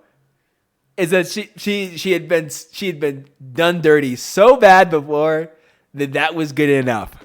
That was the worst part. I feel like maybe, now that I'm thinking about it, maybe Emily is a metaphor for bipolar bad bitches and the relationships that they get trapped, toxic relationship cycles that they get trapped in. You know, maybe that's what the moral of the story, maybe that's what the moral of the story was. And I wasn't locked in enough to get that. And so it all makes sense in the end, actually. Because Victor immediately switched up. And then he was so down to marry Emily all of a sudden after they played piano together one time. Completely forgot about OG living home girl, Victoria. And she manages to fight her way out of her like marriage thing to come find you. Not once, but twice. Once initially to ask for the priest to help, and he rats her out. By the way, that priest is a snitch and a dog. Again, every man in this story needed to die. I hate that priest for that too. You know, drags her back to her family, says, "Oh, your girl's crazy, bruh." Not fair at all. Not fair at all. He didn't even know she was there. Emily just didn't want him to see it, that he was about to slime out old girl. She was the one who felt bad. Because he just switched up and he actually liked her, but she knew that whole homegirl still liked her, or still liked Big Victor, still liked Mr. Emo Twink Boy. Absolutely worthless. Absolutely worthless. Oh my goodness. And then she's like, no, you're not mine. I'm taking you from somebody else. It's like, actually, you've had the ring on your finger, Emily, since night one. So I don't know what we're not getting here. Bro changed his mind on the love of his life like 3 times in 24 hours. This is not your guy. But then at the end, oh my days, I'm remembering this now. At the end, when the original villain guy that left her for dead to begin with was like, oh, Emily, always the bridesmaid, never the bride. Tell me, my dear, what did he say? Can a heart still break after it stopped beating? They let this nigga slime her the fuck out with his last dialogue and then kill himself, and they don't address it. They just like, boom, you're a loser that will stay single for the rest of your life. She starts crying, and then him dying is supposed to fix that. After she doesn't get anything. What?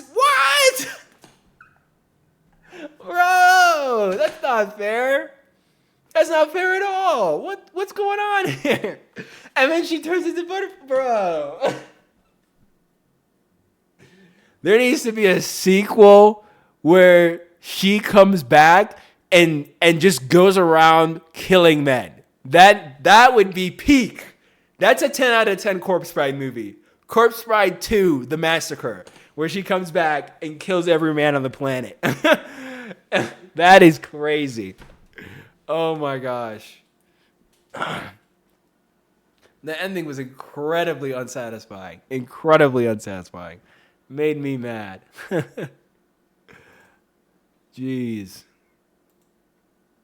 The music is dude, when Bojangles started hitting that spooky number, I was like, wait a minute. I sat forward in my seat. I'm locked in.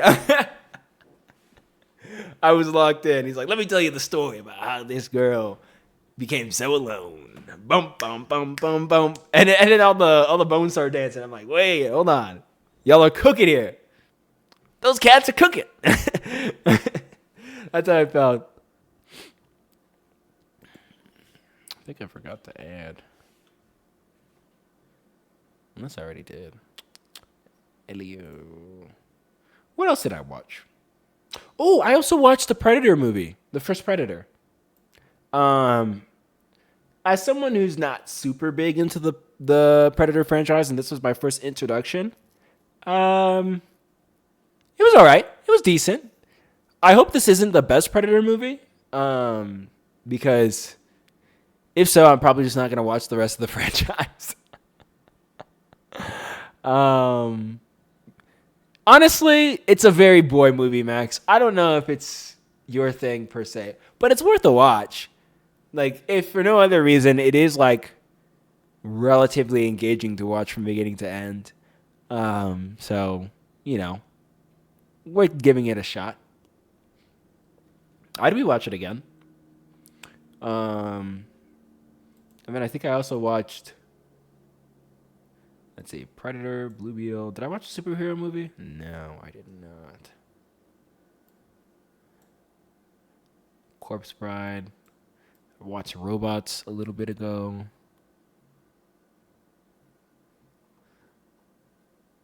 What am I thinking of?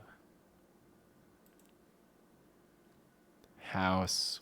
One Battle After Another. Oh, One Battle After Another. The most recent PTA movie. That one was interesting. It was interesting. I don't really know.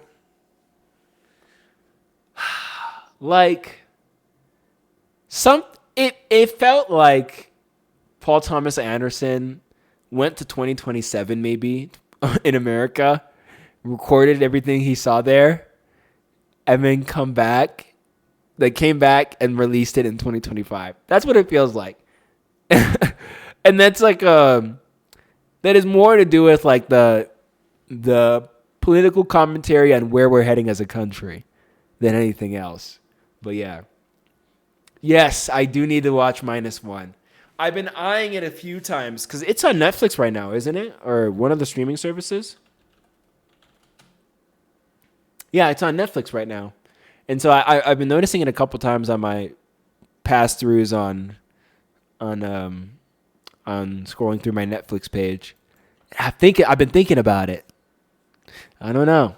What do you think? Should we do that for one of the movies for movie night this weekend? You haven't seen any Godzilla movie? Yo, I've been told that -1 is the best one ever made to date by a plethora of Godzilla fans, including Drayton. But I believe for me, the one that I had the most fun with, even though it sucks, it's Doggy Doo Doggy Doo Doo. Godzilla King of the Monsters. I had a lot of fun with from a first of all, just yeah, it's just so fan servicey all the way through. Wait, the Evangelion guy made a Godzilla movie? Wait, what's it called? What's it called? My dumbass. Obviously Godzilla. Oh my gosh. Oh, Shin Godzilla. Gotcha. Wait, this was a 2016 one? Oh, okay. I think this was one of the ones that came out around the same time as King of Monsters, wasn't it? And a lot of people were comparing the two and explaining why the Japanese versions were better than the American versions of Godzilla.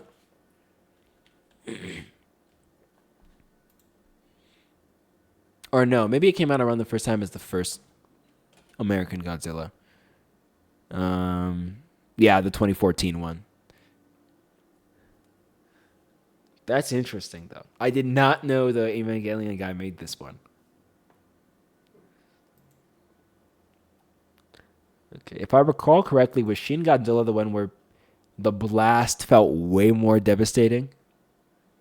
Whenever he did the atomic, like, breath thing? It's also more of a commentary on the lack of competency of the Japanese government and some other things, but overall it's good.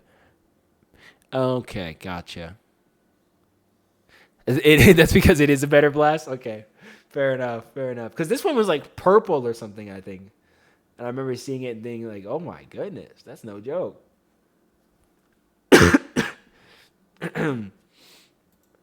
But yeah, which does anybody know which of the Godzillas are the biggest? Is the American one the biggest, or is it the Shin Godzilla one? Because I remember that one also being relatively big. It also came out of the spines and the tail. Dang, that is a menace.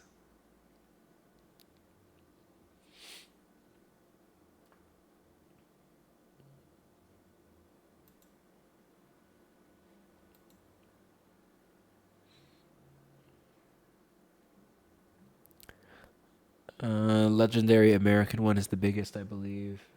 Okay. Legendary. Legendary.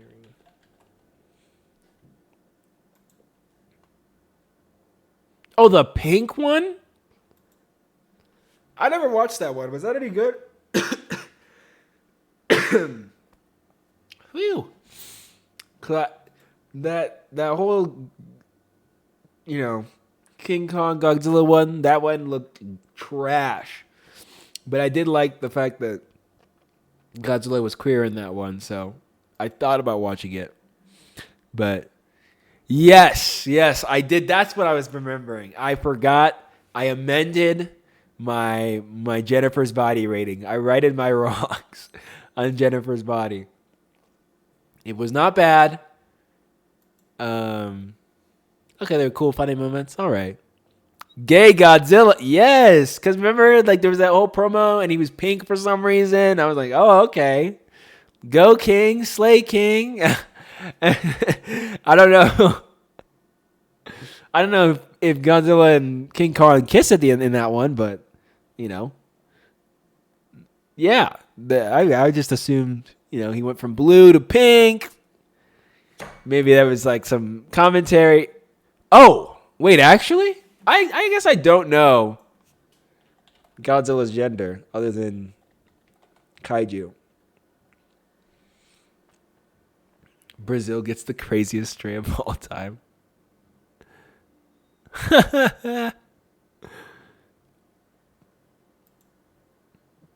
No, Godzilla is not a woman. However, the character's gender is ambiguous and has been treated differently across various films and series.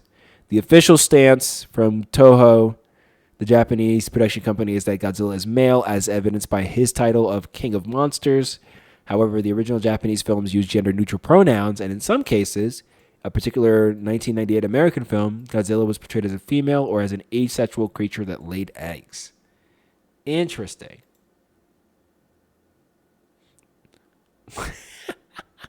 That is funny. Automod is not a fan of you saying Godzilla just seems like a woman. It's flagging your comment for misogyny. Destroying a city just seems like a woman. True. Oh my god, literally. Oh, that's funny. Like for real, four Titans spawn in Brazil and they just have a brawl with zero warning. Oh dang. R.I.P. Banished to Brazil. That's tough. I think Godzilla would be way scarier if Godzilla was like habitually laying eggs. The idea that there could be more Godzillas all across the globe that just pop up, rather than Godzilla being like a singular, like, correcting force of nature to right the wrongs of the world. I think that'd be interesting.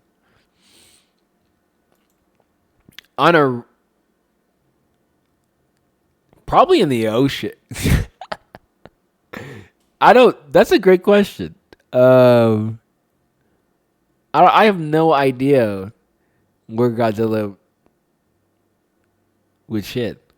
Oh, it was in Shin Godzilla that Godzilla evolves? I did not know that.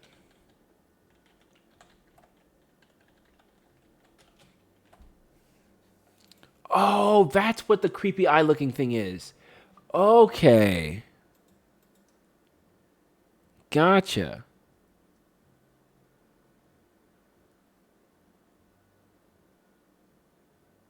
Hey, yo. Shin Godzilla's tail looking a little sus. The heck?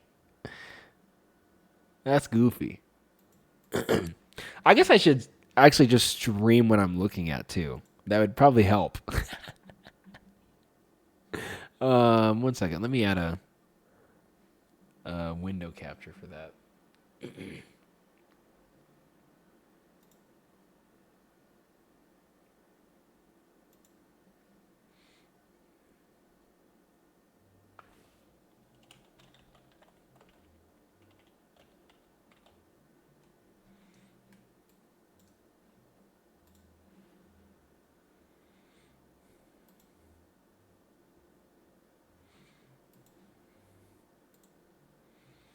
Would it be media source? No. There's a bunch of mini Form 5 Shin Godzillas forming at the end. Yo. Dang. I think there was a comic or something that shows or tells Shin Godzilla becoming a literal universe-consuming being. Dang. Because if I recall correctly, the origin of Godzilla was for like many things during that time period in Japan, like the trauma of the nuclear bomb, right? Like that's where it came from. Because I remember hearing or reading something along those lines. Is that like it's supposed to be like a representation of? Okay, yeah, that's what I thought.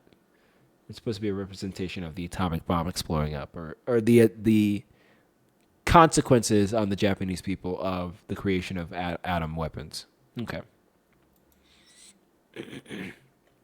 Which I think is an awesome way to portray that. Like a giant, like incredibly destructive, like 50-foot tall lizard that fires beams of pure energy and levels your entire city for polluting. Like, dang, that's it. That goes hard. That's metal.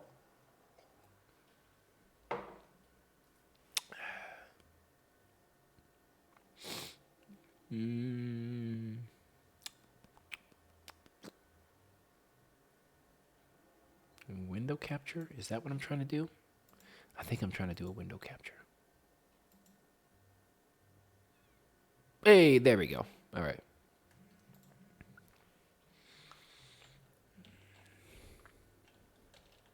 There is one scene in Jennifer's Body that absolutely cracked me up on a rewatch.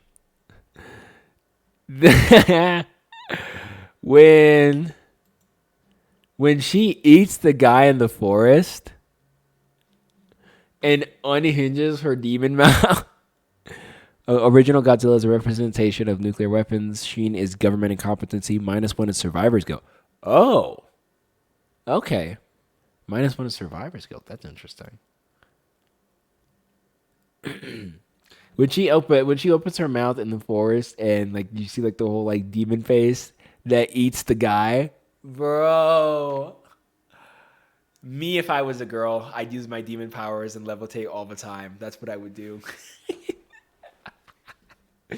Oh my gosh, that was so goofy. Freakiest demon. Hey, yo. True. What is that? Wasn't there that one scene where she's like, I swing both ways or something like that, and then kills or goes for needy? Yeah. I was also because I was watching this with two other friends of mine, and I think that like in this movie, I have to look at you. I feel like we have to double check Megan Fox's discography. Because I swear to God, that's the best I've ever seen her act in any movie ever, which is crazy. Oh my gosh, there were so many lines in that movie where I was like, wait, what? They said this? It cracked me up. Wait, I have my screen all wrong. Let me move the order here. Oh my gosh. That was so goofy. for in so many different ways. It cracked me up. Um, doesn't she say something about um like one of the guys in the bar before it burns down being like some type of I don't remember how she described it, but she said something else that was like homophobic adjacent at the beginning too. And I was cracking up because I was like, oh my goodness, this movie's crazy. But out of like everything that I've seen that she's in, also, why has Machine Gun Kelly been in more than one movie? I had no idea.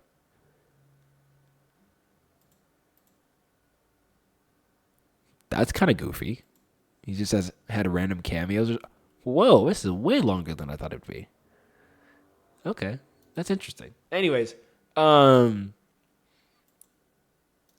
of all the movies that I have, I can recall seeing Megan Fox in, including the Transformers movies, I feel like I could say pretty confidently that Jennifer's Body might be the best she's ever acted.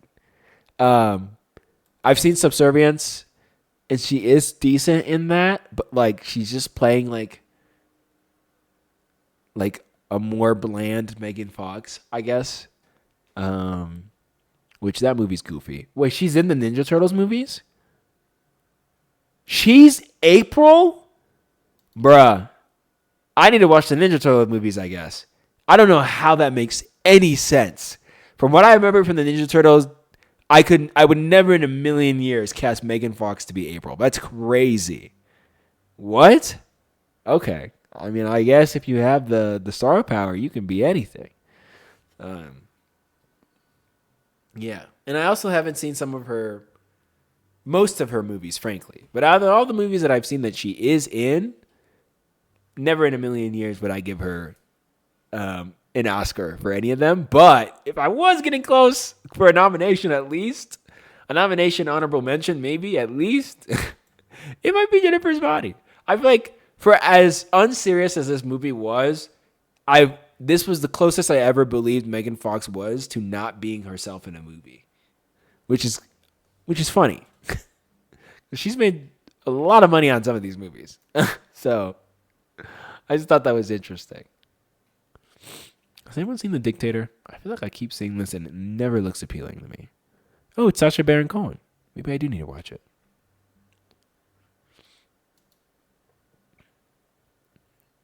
But yeah, that was a fun ride. The Jennifer's Body rewatch. Oh my gosh. Yeah, I don't know. I've just never seen it look super. I've heard it's good, but I don't know. I just never seen it look super appealing, other than like the original, like that poster. But hey, I'm probably wrong. Maybe it is really good. Something that did throw me off when I was watching rewatching Jennifer's Body is that Chris Pratt and J.K. Simmons are both in it, and I forgot that early on in his career, Chris Pratt was in the most random stuff ever. Kyle Gallner. He plays the emo guy in this movie. All right. Good night, bro. Take it easy. Thanks for joining the stream. It's probably late for you, early bedtime or whatever. But I remember I was watching the scene where he shows up in the hallway and like asks Jennifer's character or Jennifer out on a date. And then one of my buddies that I was watching it with, Julian, he was like, you know this guy? And I'm like, I do? And he's like, yeah. And he's like, smile. And I was like, oh my God. I completely spaced that this is the detective guy in Smile, which makes that like connection so bonkers. And in my own headcanon, Smile is in the same universe as Jennifer's Body. I just think that's really funny that there's a Devil's Kettle in Smile, in the Smile universe that we don't ever talk about. I just like the idea of that. So it's in my headcanon. I feel like I remember a lot of Smile, but it's usually because the psychological horror movies that are centered around making you feel like a crazy person on top of the main character work on me pretty well. Oh, I guess he's also in Dinner in America. Is this where the what is it called? It's like the watermelon song or something like that. Is that where this is from? Is that where this? Yeah, this is where that's from, right? That watermelon song is from Dinner in America or something like that. Yes. Okay. I know your ass would have seen this, Mike. I know your ass would have seen this. That makes sense. Is this any good? I've seen some people say it's not a very good movie, but it's like a really cute indie movie, and it's worth a watch. So I might, but I don't know. We'll see. You like that? Okay. Maybe I will. Maybe we'll throw that on the list for a movie night.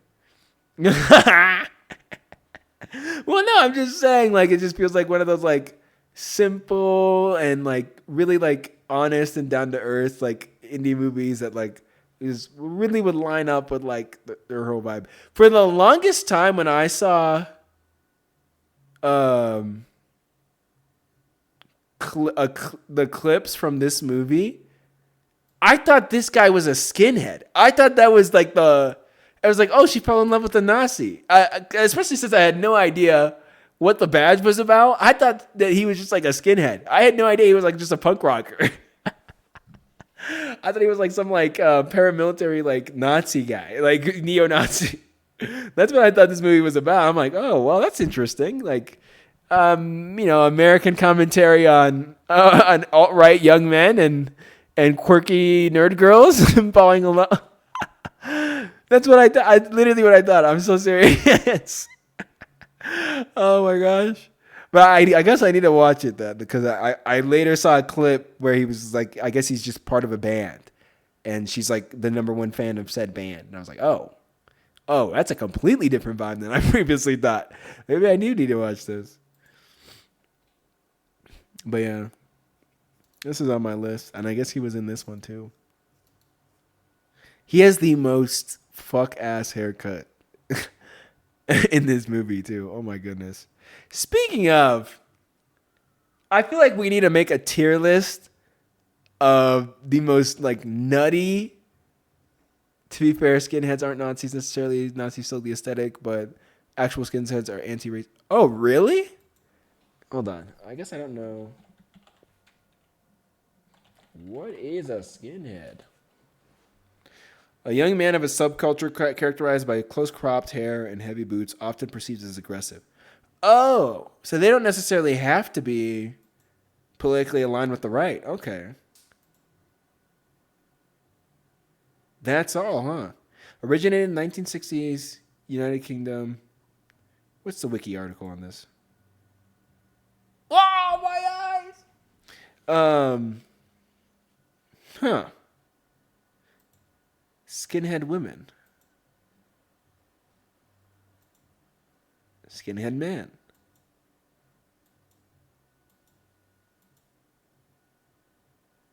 Oh, that's interesting. Okay, I guess they were originally anarchist. Probably gonna head out for now. See y'all next week. Okay. Thank you, Drayton. Thank you for helping stream. Have a good night. I'm probably going to wrap up here in like 20 minutes or so, because it is getting late here too. But, okay. Motivated by social alienation, working class solidarity, skinheads are defined by the close cap. Okay, so it seems like a more pro-worker leftist movement originally from the UK in the 60s. And then it got co-opted by the alt-right. Canon event. Something that is otherwise totally fine and chill. Co-opted by the alt-right. Happens all too often. Yeah. But I really did think in the beginning, I'm like, I mean, Dinner in America, and it's a Nazi, and like some quirky white leftist girl. Dang. Just like our boy Pepe. True. Have you guys seen the document? I'm sure you have, Max. I think it's called Feels Good Man. It's the documentary about like what happened with Pepe, like the history of where it originated. Yes. This documentary is really good. I remember, I think on a whim, finding it and watching it just because at the time I was online, terminally online and politically active or aware, and I watched this whole documentary. This was a really cool documentary. I was really impressed by this, like the story about it and everything. Kissing, I thought it was. Oh, I thought the lady character in Dinner in America was a tween. So when I saw the scene of them kissing, I thought it was about grooming. Real, yeah, because she looks super young in that movie. In this movie too. Let me go back.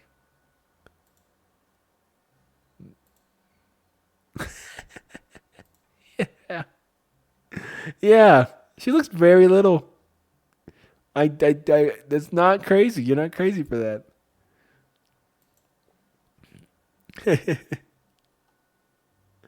Oh my gosh.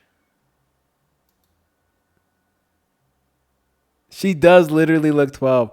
I don't know if it's the glasses and the outfit, but like it's really not doing her any favors here. How she looks. How long is this movie? It's hour 46. It's on Tubi for free right now. It's cute. Maybe we give it a watch. Perchance. There's a. It's not American Sniper. There's one that's directed by a woman that I've been told I need to watch.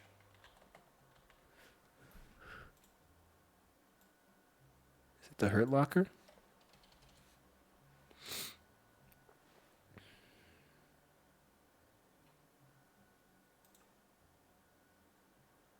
Yeah, The Hurt Locker.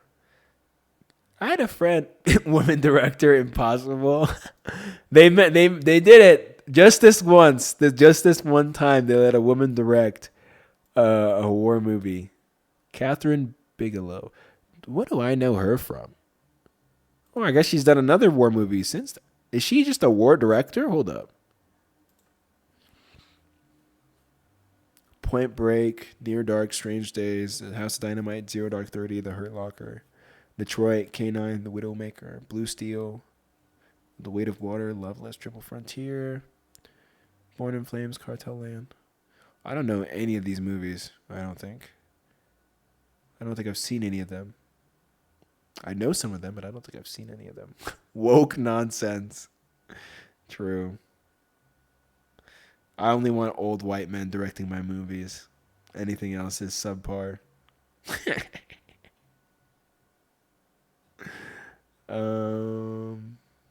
Yeah, I don't think I've seen a single one of these. Is that Keanu? Yeah, go figure. Born in Flames. Is that good?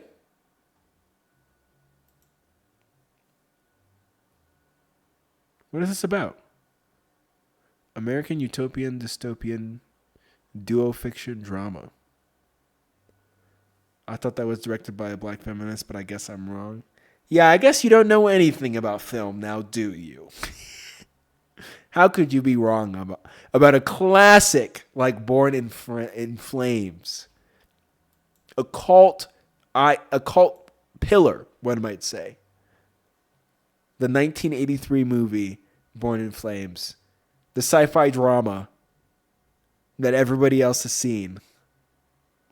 And you call yourself a feminist. Embarrassing. Well,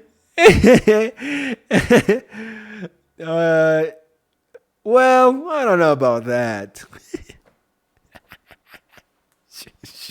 Shut up.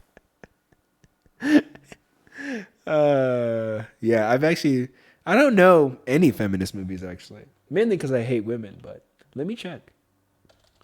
Feminist movies. You hate women, Kobe. True. True. And I hate men too. Add that to the list of groups that I hate. Women and men. And a matter of fact, everyone in between. Throw everybody in there. Top picks about feminism. Daisies is a really good feminist movie. Rosemary's Baby is good too. Uh, where the hell do you see Rosemary's Baby?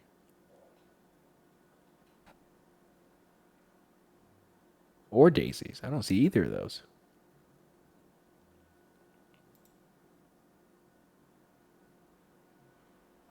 Yeah, Promising Young Woman being the first result is interesting. I mean, I understand the idea behind putting Promising Young Woman on there. I feel like that was more about, you know what, that doesn't feel like I'm more based than Google. Probably true, honestly. Probably you got some niche picks in there that I wouldn't be able to pull from just looking at Google. Wonder Woman is on here for feminine. You know what? I understand why Wonder Woman's on there. It's not a good movie though, but I understand why it's on there. Honestly, I feel like Hidden Figures is a better feminist movie than Wonder Woman by far, or Promising Young Women. Hot take, cold take, maybe. Um, I haven't seen Little Women, but it's been on my list for forever, and I've been thinking I should watch it. Um, and then Girl Interrupted being feminist. Yeah, lukewarm take. I feel like it's not super crazy. Um, I think that's so funny though, having Girl Interrupted as a feminist pick. I mean, I think I understand. I agree with it to some degree. I don't know if it's feminist though. You know what I mean? Like it's a great movie about being a girl, but I don't know if that's the same thing as being feminist. You know? Like the moral of this movie was girls are crazy, you know, and I don't know if that's a feminist message.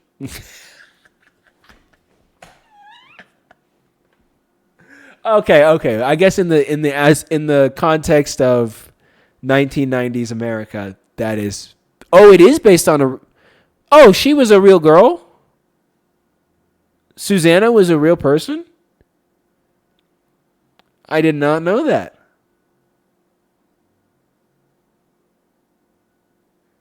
Spends 18 months in a.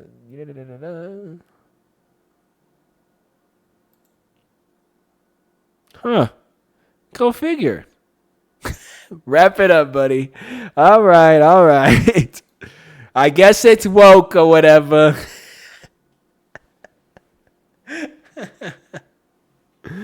Oh man, Booksmart. Oh, Booksmart is so good. I need to rewatch Booksmart because I don't remember most of that movie, but I remember liking it a lot. That's one that I need to rewatch. I think I gave it a 10. Real Women Have Curves. America Ferrera, huh? Okay. Battle of the Sexes. Oh, this is on my plan to watch list. Battle of the Sexes, because this is about the. I have not seen Superbad. I believe it or not, I have not seen the iconic McLovin comedy with Seth Rogen and Bill Hader. I need to watch it. Is Booksmart supposed to be like a mirror to Superbad? Is that kind of like following the same plot? Bound being on there. What is this? I've never heard of this in my life.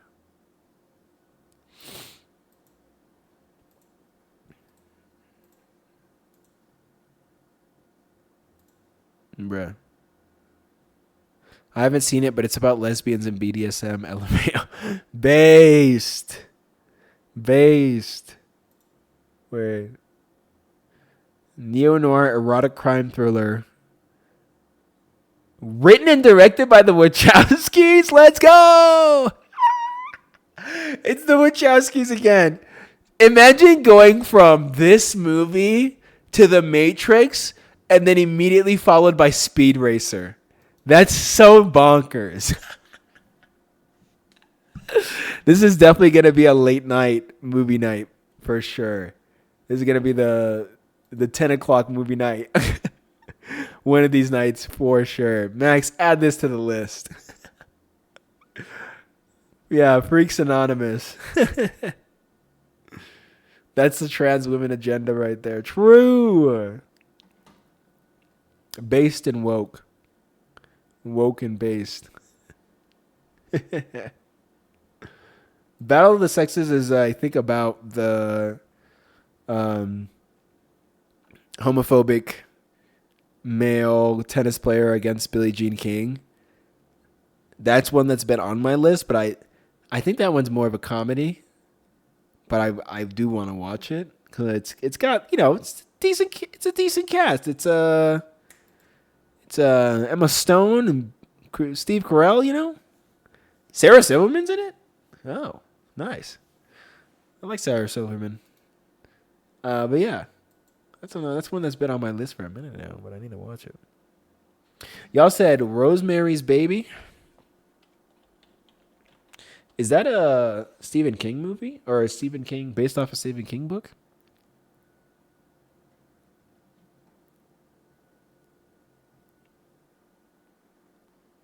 It is. Okay, because I feel like I've heard that before in reference to Stephen King. Um, Young wife comes to believe that her offspring is not of this world.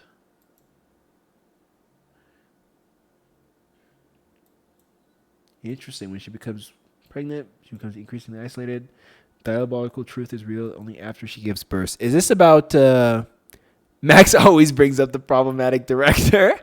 The director's evil, but it's a great movie. It's not based on Stephen King. Oh, okay, gotcha. Makes me sad to watch it. Well, to be fair, when was this made? 1960s? Wasn't every director evil in the 1960s? Let's be honest. Were there any not morally questionable directors? I feel like the way I've heard Hitchcock refer to actors as the meat in a movie, tells you everything you need to know about what directors thought about everybody else making a movie back in the 60s. But maybe that's just me. Oh, dang. Director's a pedophile rapist, but it's a great movie. Oof. Okay, yeah, that's a little darker. That's for sure a little more intense. Um, yeah. Oof. Dang. Roman Polanski is going straight to hell when he dies. Wait, that's the director and he's still alive? Holy moly, he is alive. 92. Dang. Polish and French filmmaker and actor. Yikes. Yikes. That's kind of crazy. You're making a movie in 1968 and you're still alive in 92. What was the other one you said was good?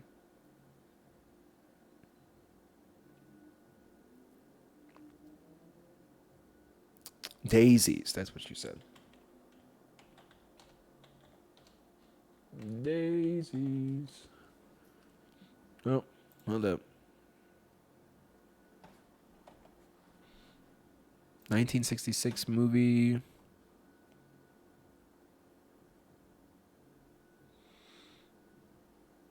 Dang. Oof. You had to leave the country for not. That is dark. Okay. Hey, so Max, what is going on in this one? What exactly what exactly is happening here? You might not like this movie, but to be honest, but I love it. It absolutely feels like a Max Core movie. I will give you that. It 1010% feels like a Max Core movie. I have no idea how I would feel about watching this. Cinema.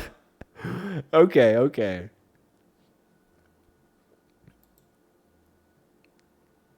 This feels like a fever dream. Where are their bodies? Oh my goodness, this is goopy. Wait. I feel like you've done your makeup like this main character a few times before too. Some of these looks feel very Max Core. You own it at Criterion. Okay, awesome. Yeah, I wonder if this has any connection to the Mayflower Queen stuff. Wait, we should watch it. It looks fun. We should. I'm getting that vibe definitely for sure. That's funny though.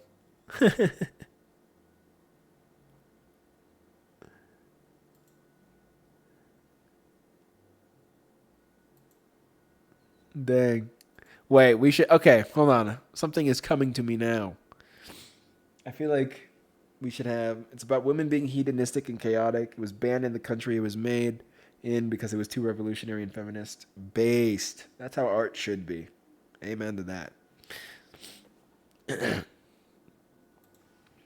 It's based as hell. Yeah. I feel like there's a few things that there's no. I don't think there's a male equivalent to daisies. Something like daisies. And if there is, well, there probably is. But I don't think I know it. If there is, there's probably like like a French film that gives the same energy. I've never heard of. Oof. All right. Oh well, we'll get into it. I'm sure. Anywho, that brings this stream to a close. But I think for next week, the things that I'm gonna be working on between this stream and the next stream, it's gonna be the like 6 or so scenes of comparison between like the main character and society, main character versus themselves, and main character versus other people. And so I'm gonna try to come up with scenes and ideas for how I'm gonna go about writing that, and fill in the kind of meat of that middle half of the movie with that, with ideas of stuff like that. But of course, if anybody has ideas in the meantime or comes up with something that they feel might help or be of service to the story, of course, feel free to let me know. I'm always looking for suggestions and input. It always, even if what you suggest itself, it doesn't give me an idea. Sometimes it can remind me of something else where I'm like, oh my God, wait, this is the answer. And so it's always good to collaborate and share with ideas and stuff like that. But yeah, have a good night, y'all. And hopefully I'll see y'all next stream.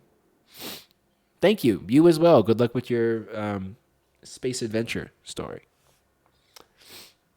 But yeah. Bye, y'all. Wait, hold on. I'm switching to the big screen. Bye, y'all. Have a good night, gamers. All right.